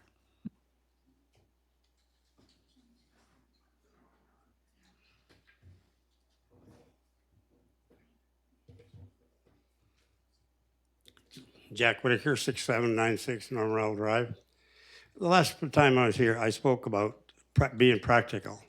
And looking at density, we don't want 1/4 acre lots. We don't want any smaller than a half acre, I believe is what you're basically saying. Well, you know, that's not practical. If we had 1/4 acre lots and 2 homes on them, one main house and a coach house, where grandma and grandpa who's semi-retired or retired can be babysitters. They can look after the lot, keep the landscaping up and keep things on, and look after the kids. Biggest challenge we got today with 2 families working is no babysitter. They can't afford the babysitter. So let's be practical and say, we'll go for 1/4 acre lots with 2 homes on them. That's still over 5,000 square feet per lot for each building. You can go in Nanaimo today and buy a lot under 5,000 square feet. So by putting 2 lots or 2 houses on a 1/4 acre lot, you're still got 5,000 square feet. You could have the grandparents being the caretakers, the babysitters, and it'd be practical and as a mortgage helper even, you know. So, I mean, we can throw all kinds of figures out. We can do all kinds of things. We talk about costs and say, well, let the developer pay it. Well, the developer don't pay it. I was a developer. You try to pass it on to what you're going to, the end sale of your value. You don't take that on the chin. I mean, the consumer pays it. It's like Trump with Chinese tariffs. He said, let the Chinese pay the tariffs. The dumb Americans that supported him, they paid the tariffs. Well, that's what we're doing here. So just be practical, and we'll have a good. And we need a tax base. If you don't have a tax base down here in the village, you're not going to go anywhere. And if this developer leaves town, they'll never bring it back again. They'll just go to Courtney, or they'll go somewhere else where they build, and he can afford the land. That's why he cleared all the land when you guys were talking about a tree bylaw. Well, he was just saving himself hundreds of thousands of dollars, bureaucracy, on tree counts and you name it. That's why he cleared the land. He wasn't going to develop it. He just logged it to keep ahead of the bureaucracy. 30 seconds. And, we can look for the moon, but if we can't afford it, we will never get there. And through staff, next speaker is Lance register. Gesselbrecht, followed by Warren Griffey, who's already spoken once for a third time, so. Name and address for the record, please. Lance Kesselbrock, 7365 Spitz's Way. I want to speak about the Urbanics report. Number one failing of the Urbanics report is that a draft copy of the report was never reviewed by the proponent. That, in my mind, is an incredible failing, and it led to a lot of errors in the report. There was a subsequent amendment to that report. Again, the proponent was not allowed to provide comments that were included in the amendment, where members of council were allowed that opportunity. The proponent wasn't. The Urbanics report describes losses because of the DCCs, due to inflation. Well, that's been zeroed out. We've got a proposal to review by council to review the DCC charges, and in all likelihood, they will be increased. So that's a zeroed out charge in the Urbanics report. They identified a loss because of reaching 5,000 residents and increased police costs. In all likelihood, we will reach 5,000 residents in Lantzville well before the first resident of Village South shows up. So to put that cost solely on Village South is ridiculous. The administrative costs, they were predicated on the current costs per unit here in Lantzville, and that is 50-year-old homes, old infrastructure, leaky water lines, and they tried to apply that to the new stratified development in Village South that was comparing apples to oranges, ludicrous to infer that there was any negative costs associated with that. Urbanics, the one thing they got right was that the overall development was going to be incredibly beneficial to Lantzville. It was going to generate significant amount of revenue. That revenue was going to come from DCCs, amenity contributions, and future property taxes. So I can't see this development being anything but incredibly net positive from a financial standpoint for Lantzville.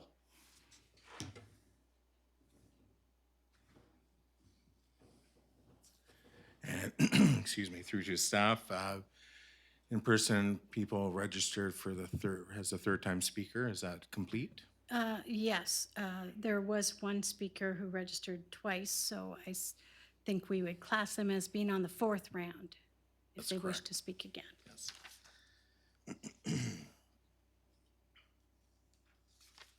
There's a sign-in sheet at the table if there's still people who felt they had something. So I'm going to continue on in my script for the public hearing. So if there's anyone else who is not registered remotely or in council chambers that wishes to speak, pay close attention.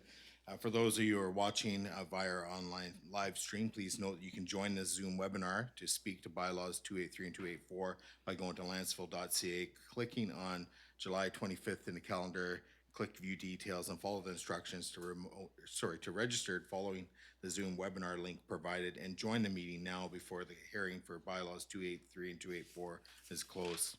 Those in council chamber who wish to speak again, please approach the podium and form a line. So I believe we have one speaker. Okay. So additional participants will need to form a line at the podium. Are we going to use the sheet, or are we forming a line through the staff? I think they've already signed in the sheet. Okay, so let's collect the sheet and just, we can hold off at the podium, please.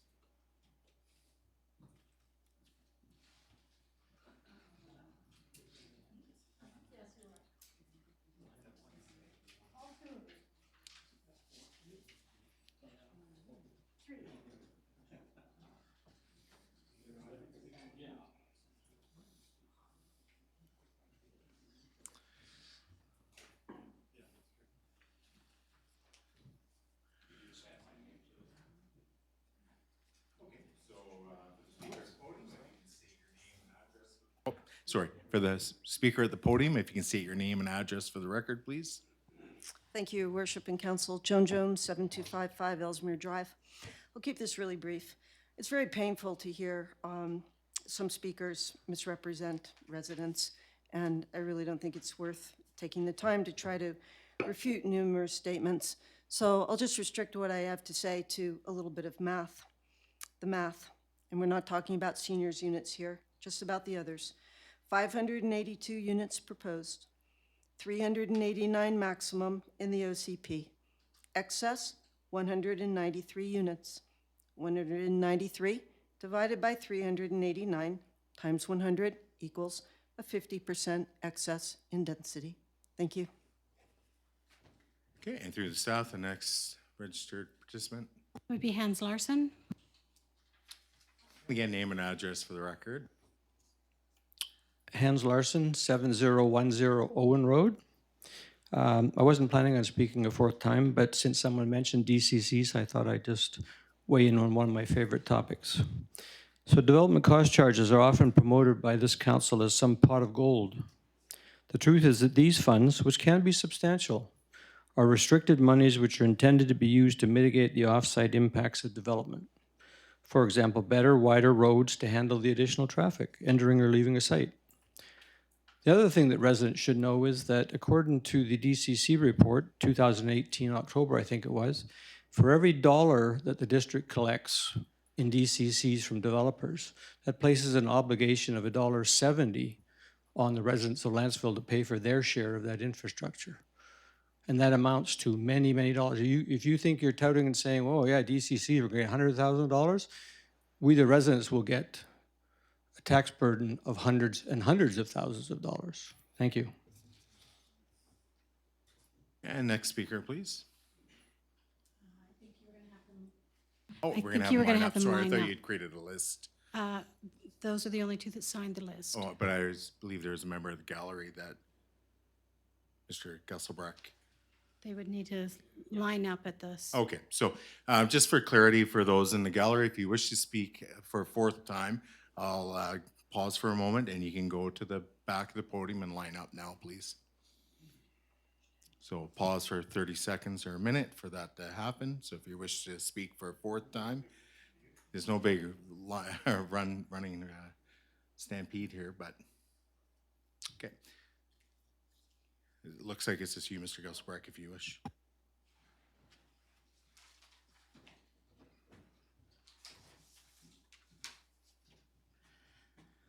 Lance Gesselbrock, 7365 Spence's Way. I just wanted to conclude my remarks here tonight that from my perspective, this community is dying. It's been dying for a long time. 25 years, we didn't have a development in this community. Voss Court off of Dickinson Road, about 1994, was the last development to get any water connections until the foothills in 2019. During this time, we had a population that was either stable or decreasing. In the meantime, it was getting old. We have a demographic report that's in our 2021 annual report that shows that 1/3 of Lantzville residents are over 60 years old. We're dying because we haven't, from day one of incorporation, we have underfunded the infrastructure reserves. Our streets look like the back of alligators. People should be shocked to know that 15% of the water that we put into our water system leaks back into the ground. We've had storm drainage issues right off of Lantzville Road that cost hundreds of thousands of dollars to repair. And with the recent flood we had in November, I don't think those damages have manifest yet. If you saw water running over the street, rest assured it was running under the street, and those damages will appear in cracked streets and other drainage course issues in the future. Businesses left this community.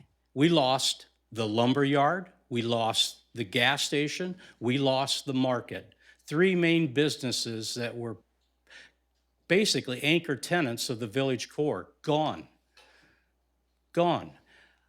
Cruise Plus, the largest employer in Lantzville, gone. Couldn't redevelop, couldn't get a couple of water connections for a small condo development they wanted to do on their property to help offset the redevelopment costs, gone. We have $7.2 million in reserves. We are probably $10 to $15 million underfunded in our infrastructure reserves. Think back 10 years ago when you used to brag to your neighbors and friends in Nanaimo and you used to say, hey, look, my property taxes are 1/2 of what yours are for a comparably priced house. Well, did anyone ever stop to think, why is that? It's because we weren't setting aside the proper amount of money, and we're never going to catch up to do those infrastructure repairs until we approve developments.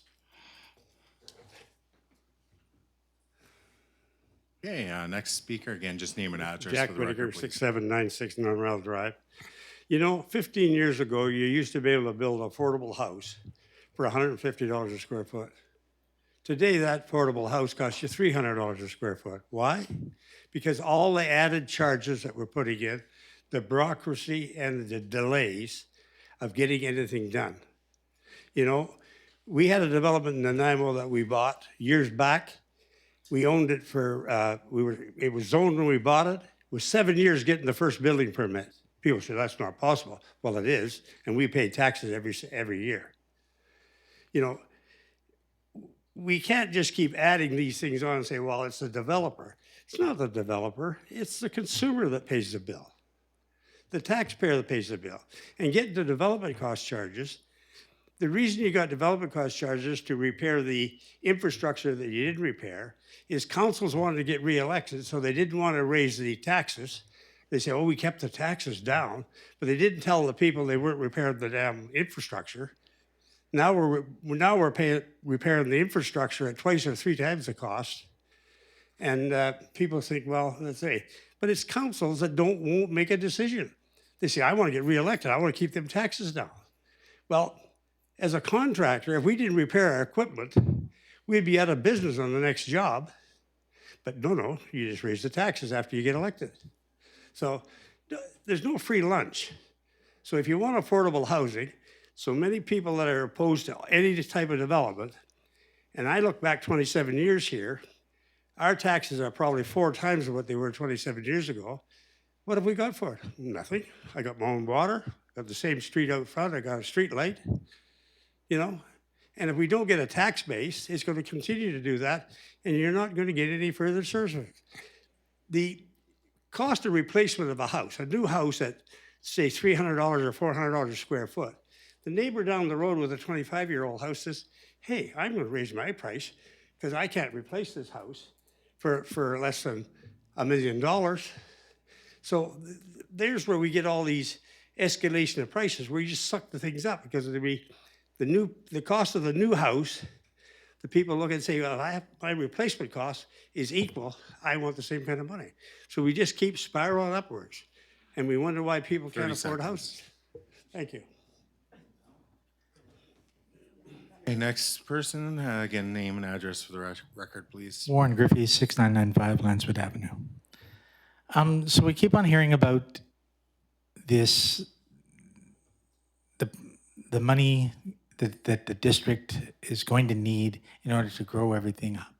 If we had planned better in the past and voted on a density that was between, I think we were thinking about 159 at the beginning, and it went up from there to over the years to 200 and something and 300, and now we're up to 500 and something in order to cover the costs. I think they're kind of skewing things out of proportion here. We could get this done for you know, a lot of us have said we don't mind some density. We've said that.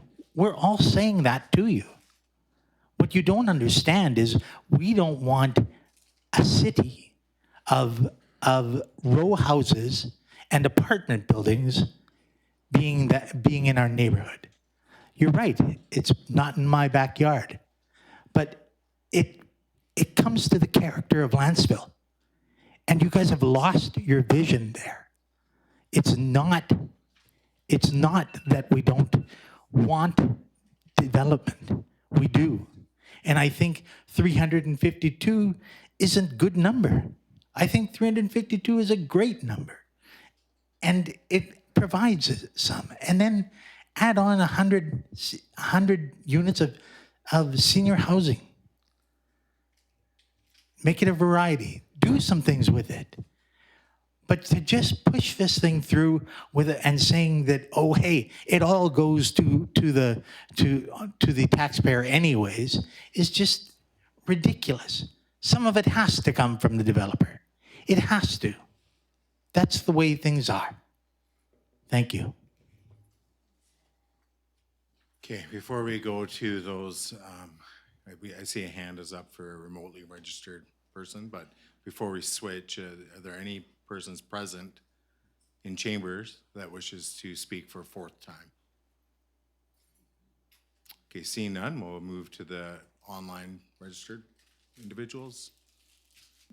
The next speaker is Roger Belanger. Hello, can you hear me? Yes, we can. Just name and address for the record again, please. Yeah, it's Roger Belanger, 8180 South Bend Drive.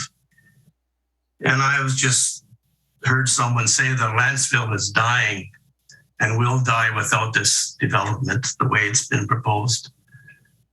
And on Southwind Drive, in about the last 8 years, there's been 6 new houses built, and a 7th one, it's going to be starting construction soon. There are no vacant lots left on Southwind Drive. In the last 3-4 years, any houses that have sold have been primarily bought by young families with children, teenagers. And I believe there was a public hearing just last week, I think it was, for some properties on Harewood Drive that are proposing some addition of, I think, over 15, 20 housing units. And I haven't heard if that council has approved that application. But I can't see the life of Lantzville in dire straits, and depending upon the approval of this development at the proposed density by the developer. Thank you. Okay, and it looks like we have another remotely registered fourth-time speaker. Yes, I just want to echo that I heard the comments that So again, sorry. Oh, sorry, Jonathan Lerner, 8354 Bayview Park Drive. Thank you. I also heard the comment that without this, Lantzville is dying. And at a previous council meeting, I heard someone say that our downtown's a joke. I think that was a comment that came from someone on council. I don't remember who. But I want to say that I'm very sad to hear that people think that without mega density, Lantzville's a dying joke. I happen to be quite proud to live in Lantzville and quite proud of the people of Lantzville. And I think that's why we're so passionate. And I think that's why so many people showed up tonight and wrote letters 11 to 1, wanting something better for our community, something better because we care about it. So thank you so much, Council and Mayor, for considering all we had to say tonight. Thank you. Okay. Mr. Belanger, is your hand is still up, so I don't know if you're wishing to speak yet again, or you wish to take your hand down. Okay. All right, so before declaring this hearing for bylaws 283 and 284 closed, I'd like to reiterate again that following the close of this hearing, council must not accept or consider further submissions or for comments, submissions for comments from the public regarding bylaws 283 and 284. Seeing no one who wishes to speak, I declare the public hearing for District of Lantzville Official Community Plan Bylaw 150-2019 Amendment Village South Special Area Plan Bylaw number 283-2021 and District of Lantzville Zoning Bylaw number 180-2020 Amendment Village South Special Area Plan Zone Bylaw number 284 and 2021. This point, thank you to the public for participating. Council will consider third reading of District of Lantzville Official Community Plan Bylaw number 150-2019 Amendment Village South Special Plan Area Bylaw number 283-2021 and District of Lantzville Zoning Bylaw number 180-2020 Amendment Village South Special Plan Areas Special Area Plan Zone Bylaw number 284-2021 immediately following the close of this public hearing. That concludes our public hearing. You did say declared closed? Okay, thank you. Yeah, sorry, I have declared it to close, close. Yeah, that was at the beginning of point 14. All right, so at this point, through the council, I'm going to recess the meeting for 5 minutes.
For the gallery to quieten down, please.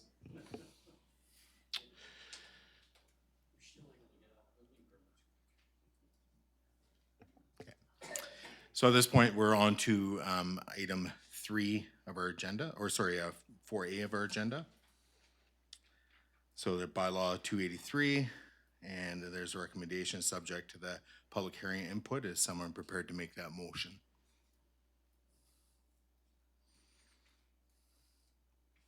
Okay, Councillor Gusselbrock, if you wish.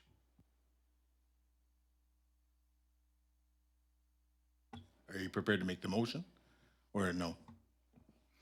That the District of Lantzville Official Community Plan Bylaw 150-219 Amendment, Village South Special Area Plan Bylaw number 283-2021 be given third reading. Sorry, is there a seconder to that? Second by Councillor Wilson. Discussion on the motion. So through to the mover and seconder, and then we'll open it to discussion. Yes, I'm going to reserve my comments. I'd really like to hear what the rest of council has to say on this. Sorry, and through to the seconder. Yeah, I'll say some things. When you become a counselor, you get the opportunity to intimately look behind the curtains with respect to what the community also needs. And as you go through the journey as being a counselor, you also try to balance that with what the community desires. In balancing the community's vision for the future, you also evaluate what is financially possible. You balance what you think is realistic and possible to bring it as close as you can to the community's vision for the future, but you don't just look 3-4 years in front of you. You look 20, 30, 40, 50 years and beyond. Interestingly, I heard a comment tonight that this development was at one time 159. Well, now we're sitting at 632. What do we think has happened? And I urge council to consider this. What do we think has happened from the time period of when initial proposals were laid out to now? Infrastructure costs have gone through the roof. There's a reason why there's 632 on the table right now, and it's simple. It's because in order for the development to make sense for the developer, and as we heard from Urbanics, they were almost told that it financially does not make sense for them. I'm making my decision here basing what I believe to how this benefits Lantzville, not for the developer, for a multitude of reasons. For starters, I believe that Lantzville lacks or doesn't really have much for diversity of housing for people that want to downsize. A yes vote allows for people to downsize before seniors care facility is absolutely necessary. It allows people to stay within Lantzville. Or for new families, first-time home buyers, both new residents and also past residents, people that went to CV school like myself, that can't afford to get back here. And yes, I know many people that can't afford to get back to Lantzville. Density within our village provides some vitality and a heartbeat to our downtown core. Some people would say, well, how would Lantzville support a grocery store as we are so close to North Nanaimo? Well, I remember the days when North Nanaimo didn't exist. Woodgrove was not there. Woodward's Foods was not there yet. Yes, I remember Woodward's Foods getting the free cookies. Where did people shop for groceries in Lantzville, you might ask, before Woodgrove? They drove further, or they shopped at the Red and White, where AC Interiors exist today. I find it ironic how people say that they don't want Lantzville to become like Nanaimo. Lantzville in so many ways already is. We're a bedroom community. People being able to have some vibrancy with some density within our village allows for Lantzville to be better able to stand on its own 2 feet as its own municipality for not just today, but for 50 years down the road. Hopefully we'll be able to shop local when it comes to things like a grocery store. Otherwise, we are just a bedroom community to Nanaimo, which with every passing decade will only make more sense to, well, just be a part of Nanaimo. The pressure, in brackets density, that some state that this development proposal imposes on Lantzville is something that we should welcome in our village With some density comes with it a more attractive place for businesses to set up shop. With density, we get diversity. Diversity of housing that will attract a more diverse population, which will only contribute to our village. I believe if this proposal gets shelved, I worry that the next time it comes back to council in 10 to 20 years, that this proposal will be much more dense. And that's not something that I want. And I'm sure that past council members can look back at lower numbers proposed, and they at the time feared, they were smart to see that this is where we'd be at today. Like I said, if this proposal gets shelved, I do worry that the next time it comes back to council in the future, that it'll be way more dense. An opposed vote to this proposal simply says, I want to live out my years in Lantzville till I pass on or move away.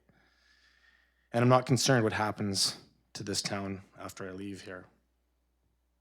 A no vote invites way more density later on, the key buzzword that divides. Do you think the pressure of density is going to be less in 10 to 20 years? Do you think infrastructure costs are going to be less? No. The pressure for density will only grow as housing prices increase and infrastructure costs rise. Bottom line is I support this development because I know and believe this proposal balances the direction of the OCP as well as the needs of the community from all angles. Supporting this, I believe, is the right thing to do.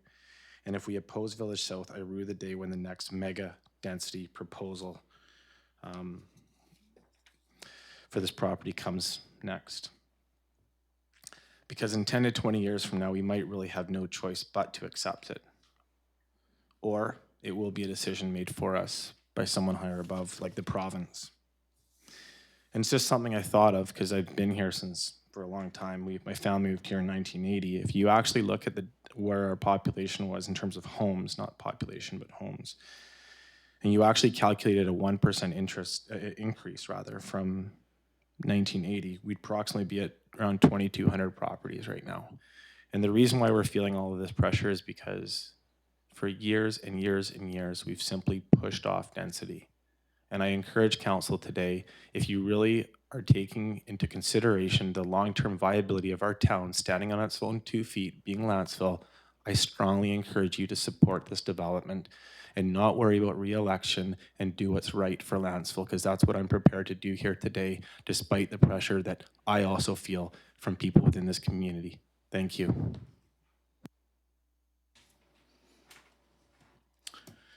Okay, Councillor Savage, go ahead.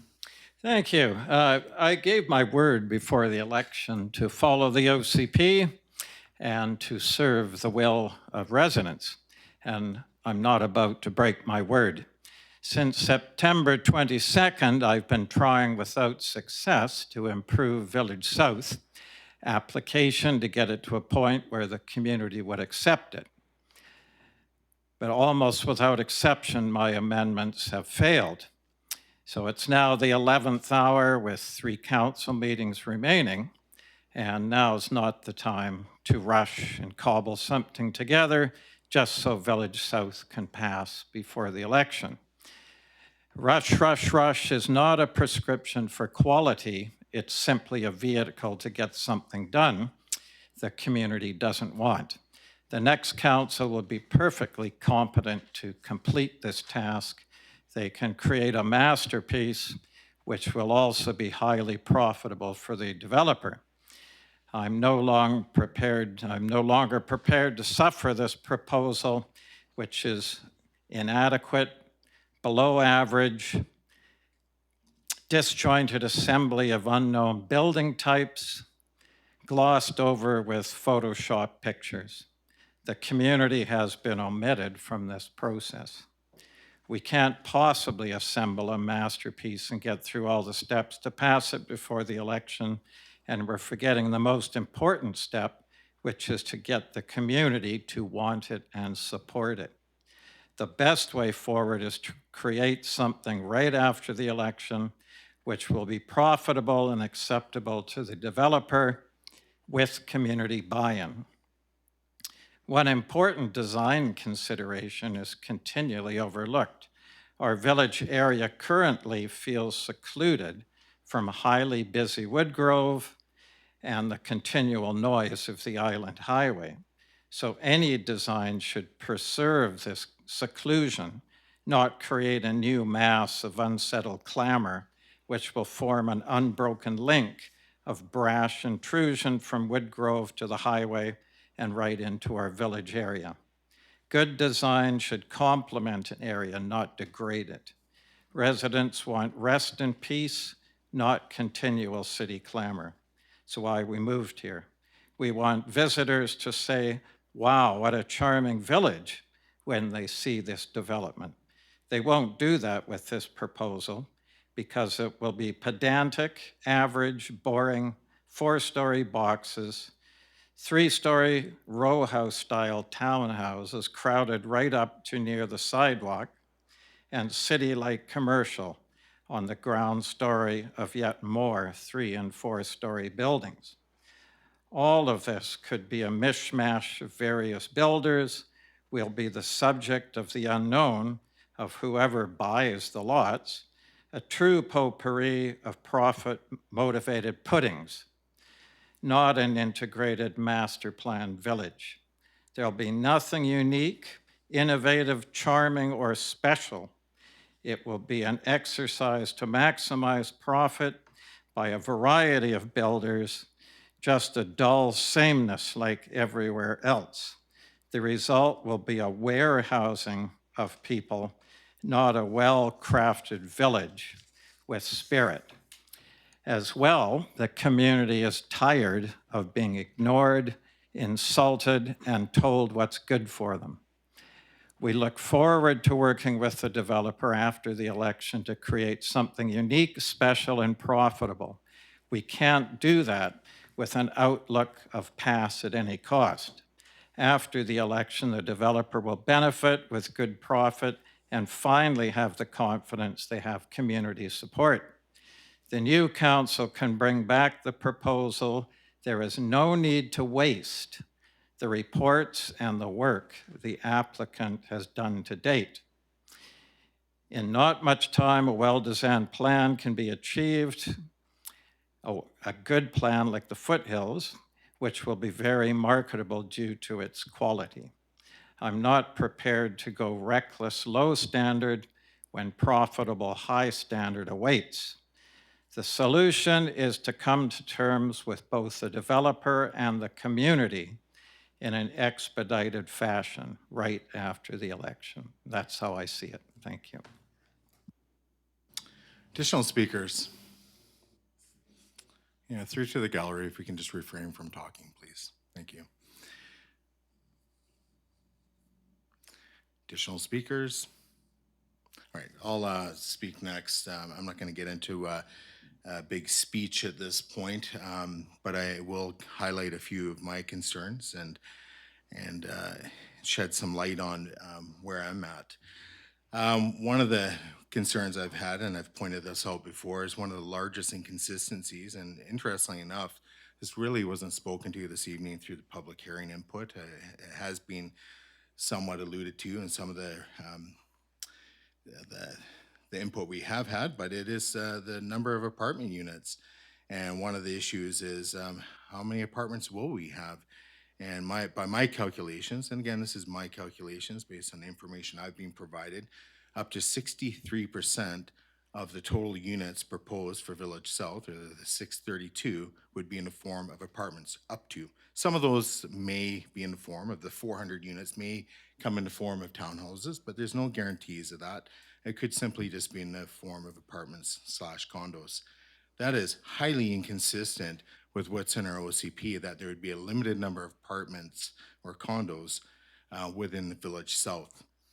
It is blatantly obvious, and when I look at what the words limited, what does that mean? Most people would probably agree 10%, 15 at most, but it's definitely not in excess of 50%, because that would be a majority of the units would be in the form of apartments or condos. Even if you take into or subtract out the 50 units for seniors housing, that still leaves you at about 60% of the total units being in the form of apartments, condos. This is most certainly not what I envisioned for Lantzville. I'm okay with a variety of housing. You can probably go online and find a video of me stating how in favor I was of that and still am in favor of that. But in terms of having something that is dominated by one form of housing type does not sit well, and it's contrary to what's in our OCP. Simple. Next thing I'll touch on is the zoning setbacks, as well as the parcel coverage and building heights. In my opinion, far too relaxed. When I look at the neighboring communities around us, I look at those as communities that have developed OCPs and zoning bylaws and have had lots of experts put their 2 cents into it, as well as other communities. And then I come to our little village here in Lantzville, and I'm going, wow, why are we making them so relaxed? Why is this even on the table? It makes absolutely no sense. What we're going to be left with are these apartment buildings with just nothing but asphalt landscapes with the token fringe of green space around them.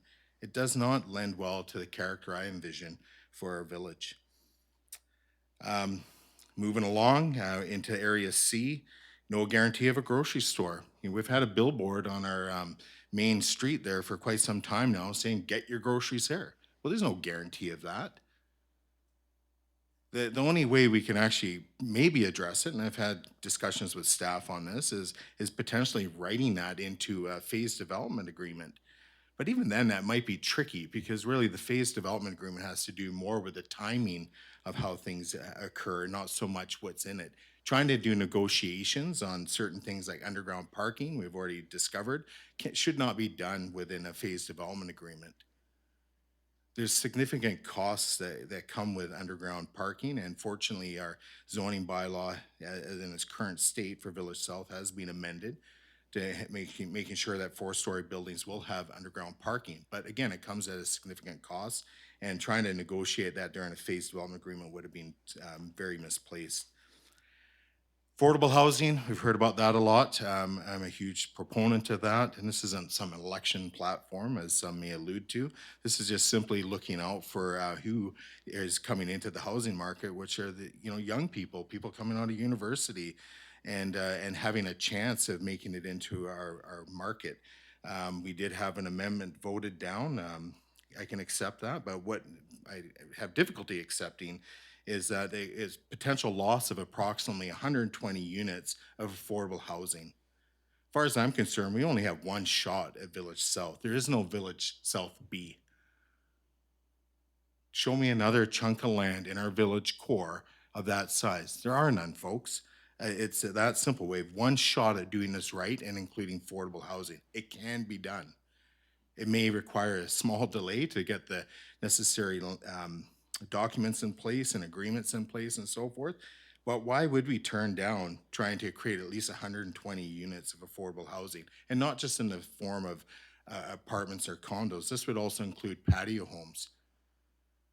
We have, and I'll speak kind of cautiously around this, but a proposed new zoning that stipulates that it would be 1,600 square feet per unit for not townhomes, but patio homes. Why can't we include that in Village South? That would definitely, and I think Councillor Savage made that recommendation or attempted to make that amendment to try and reduce the size of housing within a village core. That's how we keep it affordable. If there's 1,000 square foot patio home, that's affordable housing. This whole notion of that Village South is going to be full of quarter-acre or half-acre lots, and I've heard this rhetoric just so much, and it's very disturbing because it's totally false. We're not going to have that in Village South. Every lot is going to be small. Every form of housing will be at a minimum like classified medium density. We've heard it, and I've spoken to this before about the types of definitions that are used in other communities. They refer to apartments and condos as basically medium to high density, but it's been characterized in our village as, oh no, that's just low to medium density, and it's being really downplayed. But the reality is it is relative to our village or our town, it is very high density.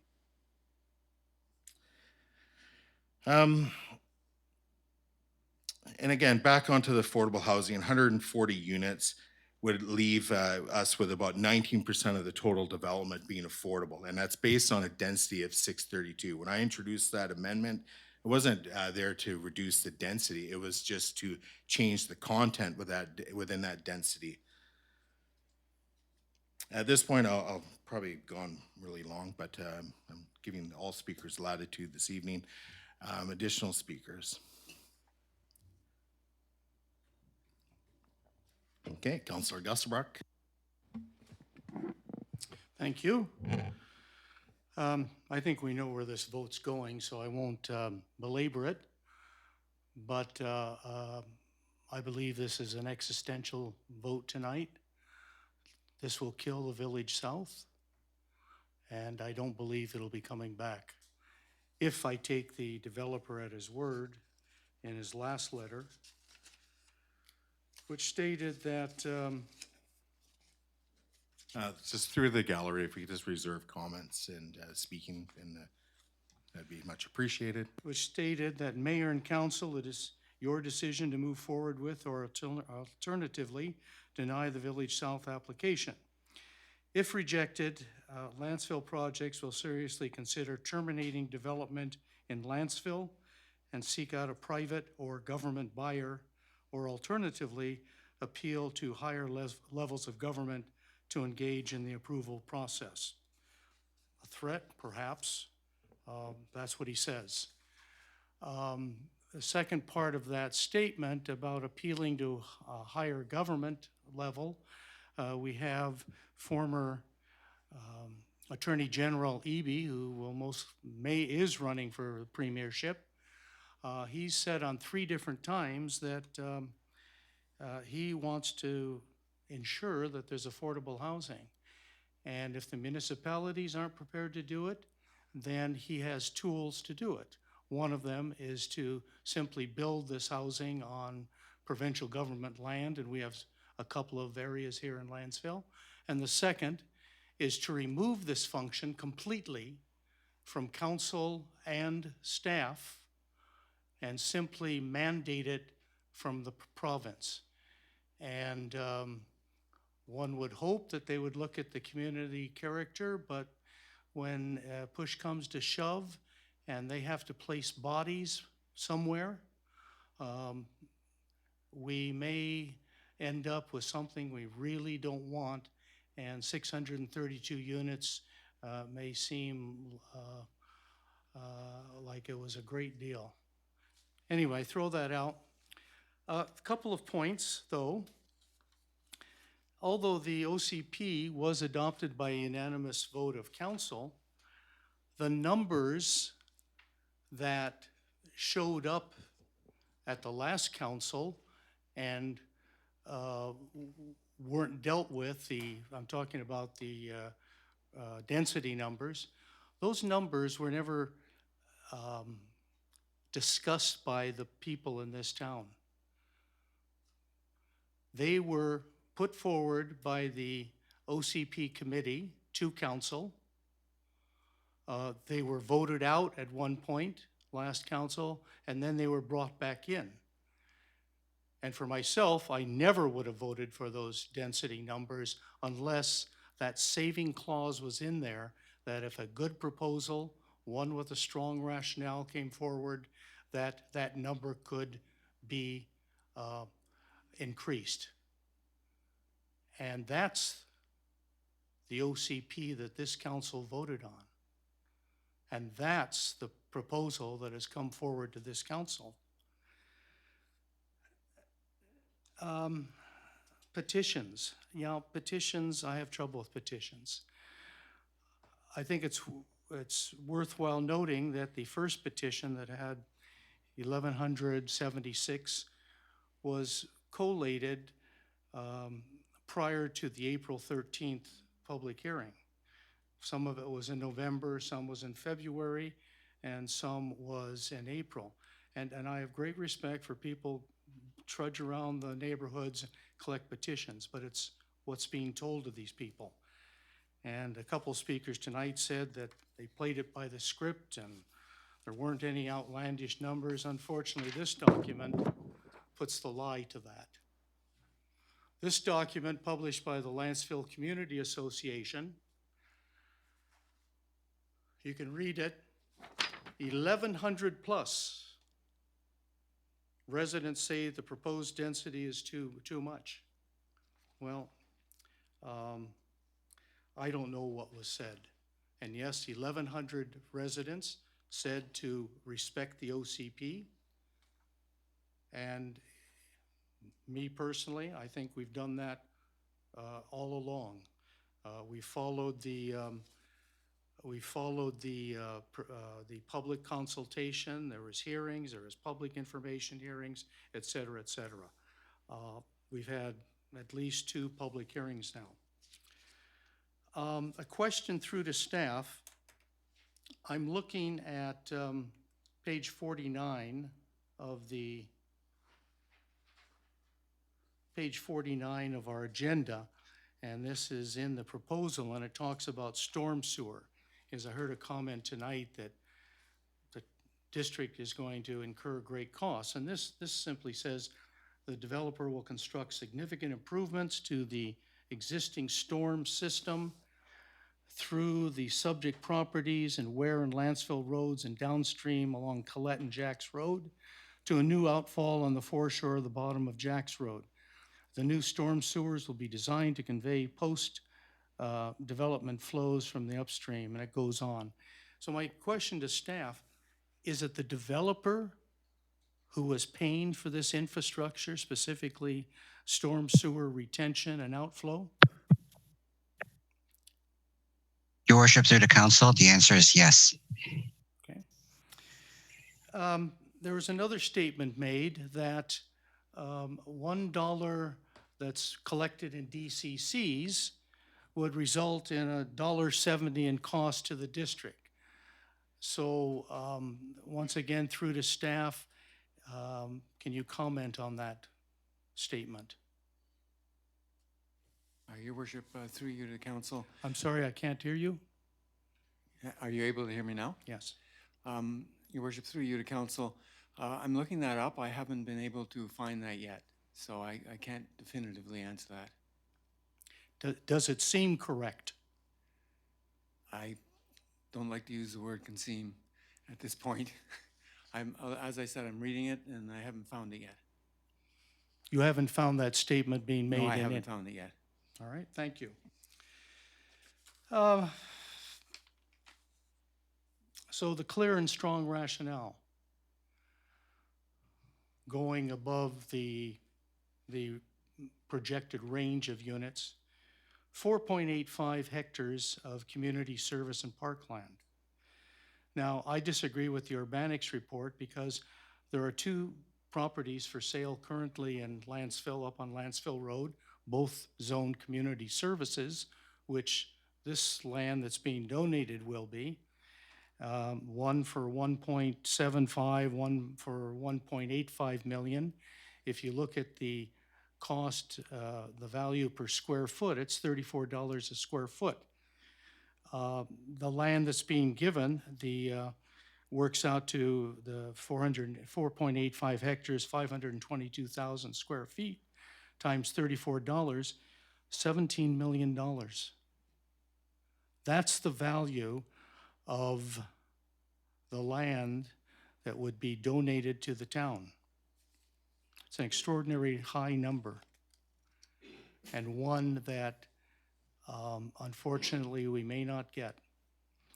$1.5 million in cash, $3,000 per unit, as says our community amenity policy. Hasn't been changed yet. That's what the policy says, for another 1.8 million. So this land plus the cash, we're looking at $21 million. And that's before we look at everything else. Let's look at the benefits. Civil Works. The Urbanics report talk about 26 million over 10 years. The build out, 10 years to 15 years. $9.6 million in DCCs, which the speaker was correct, goes into funds, infrastructure, water, parks, to fix the old infrastructure because the new infrastructure won't need it for many years. Development permit fees paid, that's another large number. For every unit that's being built, somebody, whoever's building it, has to pay a development permit fee. And as I said before, housing diversity and jobs. To me, that's the most important thing. I'm glad to hear we have some younger families moving in. I have seen them. It's a good demographic. These people would love to work here. We have at least 5 young developers building builders building houses now in Lantzville. 20 years of construction jobs. A well number 11 will be also given to add to our capacity here. What has this developer done in the past? He's been here at least 27 years paying taxes. But back in the early days of incorporation, the developer was asked by the then mayor to contribute to building Ware Road. That was $1 million of donated land and work that was done to build the current Ware Road. He paid for the cost of the culvert under the highway. Sewer pipe alone on Ware Road was $250,000. To me, that sounds like a good corporate citizen that isn't here just to shuck the citizens, to hold them up, to make a quick cash grab. Over 27 years here as a good corporate citizen. A lot of the other things have been alluded to either by pro or people against the development. I think we are doing a tremendous disservice to all of us here in Lantzville by not agreeing to a third reading on this. I hope I'm wrong. I love Lantzville. I've been here a long time. My kids grew up here. So I can't be optimistic at this point. And the negative vote, because it's a 2-2 of us here this evening, a negative vote will kill this. And those who voted against it, an election is coming up. That will have to be taken into consideration. Thank you. Okay, I'll open it up for second-time speakers. If any member of council wishes to speak again to this. Well, I got lots to say, so I'll continue on. Not to belabor this, but I think it's important for the public to understand what's going on here. The one thing I'll speak to right away is housing diversity. The interesting thing here, again, I spoke to this last meeting, is how short our memories are. Clark Met is being passed, 250 units of housing coming to Lantzville. Everything's going to be in small lots, lots of diversity. The only thing it does not include are apartments or condos. That's it. It's pretty simple. So I know there's a very small minority group out there towing this misleading information around out there, but I can tell you with absolute certainty that with Clark Met, and we're just waiting now for the phase development agreement to come before council and get it underway. It's pretty simple. We have lots of other development that's been occurring, and even a member of public spoke to it this evening in their own neighborhood. So it's happening. It's all around us. This council has approved a number of subdivisions. There's lots that's happening. So with this one, I think it misses the mark on a few things. The one thing that I'll go to right away would be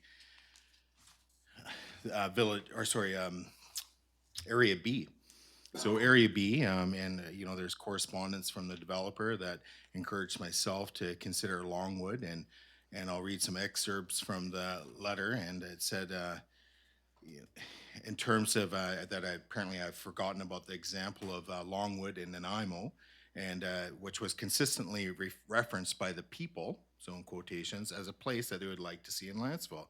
Further along, it says Longwood, in quotations, was requested over and over at the OCP meetings by many in Lantzville. Whether that's true or not, I don't know, but that's apparently what's in the letter. On a and positive images like Longwood that the community could embrace. It was kind of posed as a question: could we consider those images of Longwood as being really positive? And then it says, please try to imagine your aging parents living in a beautiful development like Longwood in the heart of Lantzville with underground parking, security, like-minded peers, and a clubhouse activities and decent-sized homes. And I'm not going to get into further, but I do believe, and I stated this last meeting, it is our duty as councillors to do adequate research when considering all these development applications and so forth. And I did a fairly detailed analysis of Area B and in relation to Longwood. And really what it comes down to is the total number of units in Longwood, or the Edgewater development, is approximately 305 units. And I was using information from BC Assessment to calculate that. Basically, the apartment buildings or condo units, or buildings, pardon me, ranged from 23 up to 63 units per building. There was, six buildings in total, I believe. Underground parking throughout. That was something we had to amend because that was a really big concern with the current application. Gross area for Longwood Edgewater development is 4.9 hectares approximately. That's the gross area.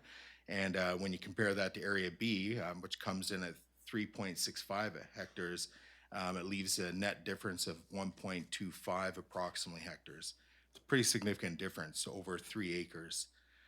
The gross density, and these are my calculations per hectare, is 60 for the Longwood Edgewater development. And it's quite beautiful in there, I must admit. It's a wonderful driving through there. I know some people that live in there, even a family with, I think, a single mom and 3 kids, and it's beautiful in there.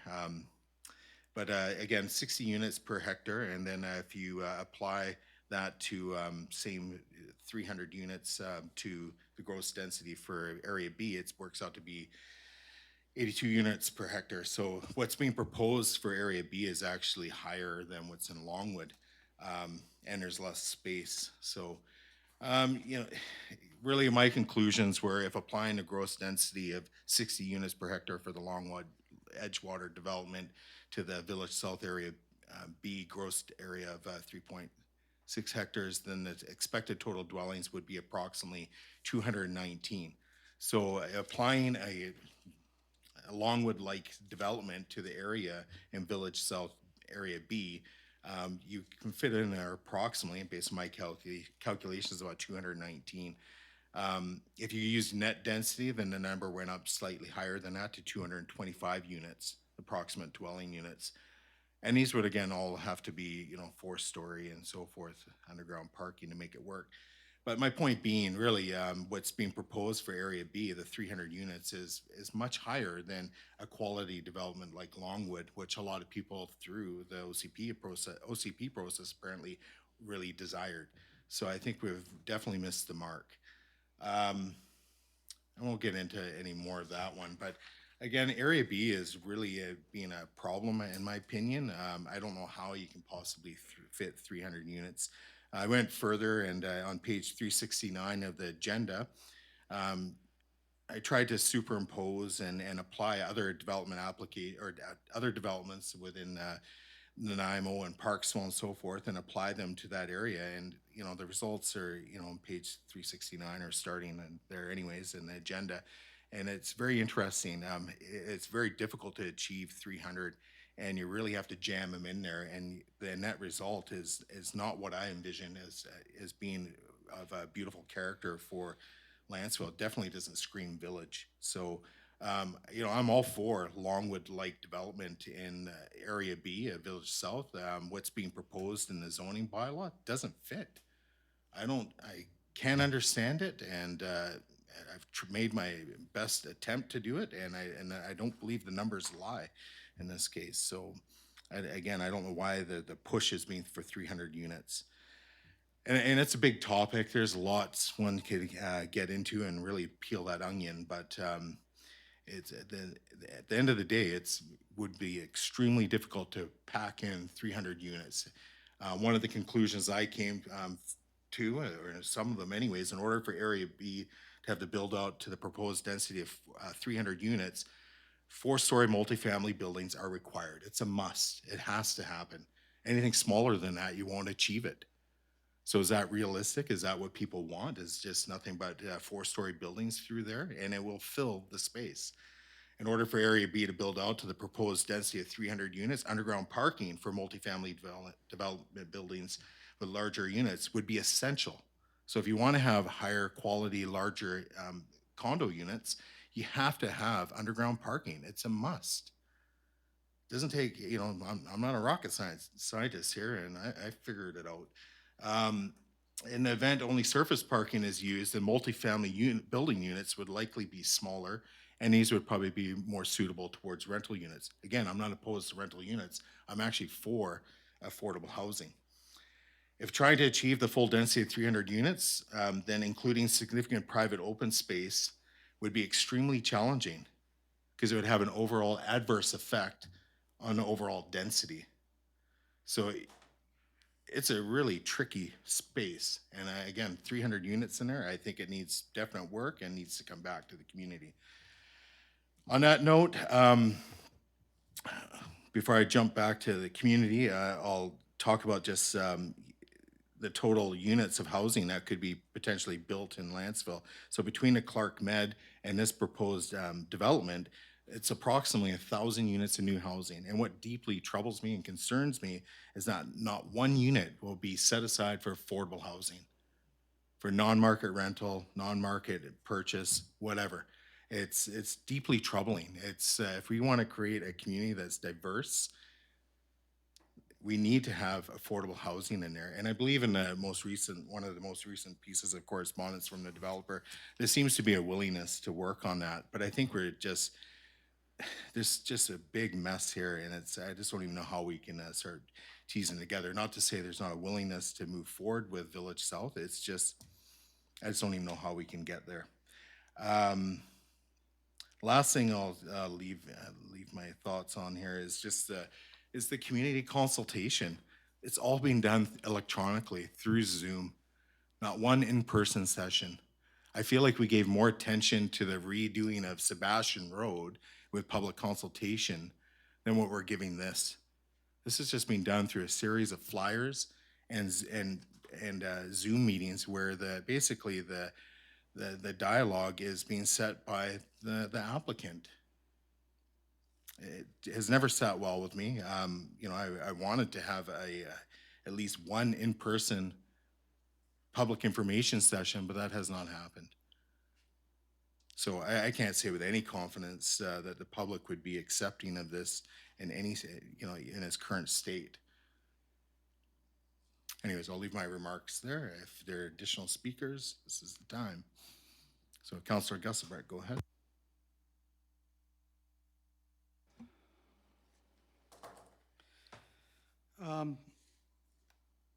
Let's look at numbers, simple numbers. You can look at the pictures in the application, which is the concept pictures. If this were passed tonight, there would be a phased development agreement. There would be a development permit session that would have to go to council, public consultation, to get down into the weeds, things like storm sewer and how it's happening. The current proposal, we're looking at approximately 1,300 people. That is what the 632 would go out to. The population is not 2.5, it's closer to 2.1 or 2.2 persons per unit. So how much over and above the range of units does that mean? How many more people? Well, 140 units extra times 2.1 or whatever, somewhere between 320 and 350 people. That's the difference. And that's a build out over 20 years. So it's not like an explosion tomorrow. It's lots. Let's take the foothills, for example. That wasn't given the go-ahead to 2017. When was the first house built up there? I don't know, 2020, something like that. It takes a long time to get the permits, the phase development agreements in order. Longwood, yeah, it's a great place, and the concept pictures look like that. Other projects here locally, Ladysmith, another beautiful community. They have a development called Rocky Creek. It's only about 4.7 hectares, which is 1/5 the size of Village South, and they're talking about 282 units. If you do the conversion, that would mean Village South would have 1,400 units instead of 632. Closer to home is the Green Thumb property proposal. I can't remember the actual name of it. That's 17 hectares, not smaller than the Village South, and their proposals for 2,500 units. If you do the calculation to what Village South would put in, we're looking at 3,380 units, not 630. So it's no surprise that I disagree with Councillor Savage's estimation of this project, as well as with Mayor Swain. This particular project started in September of last year. There's been a lot of debate, a lot of motions, and we're here tonight where the rubber hits the road. So let's hear how the vote goes. All right, any additional comments? Because I think we're getting pretty close to calling the question. All right, seeing nothing, I will move to calling the question then. So all those in favor and opposed, Mayor Swain's opposed, Councillor Savage is opposed, that fails, third reading fails. So a question through to staff, whether with third reading of the OCP amendment failing, we don't consider the zoning, all right.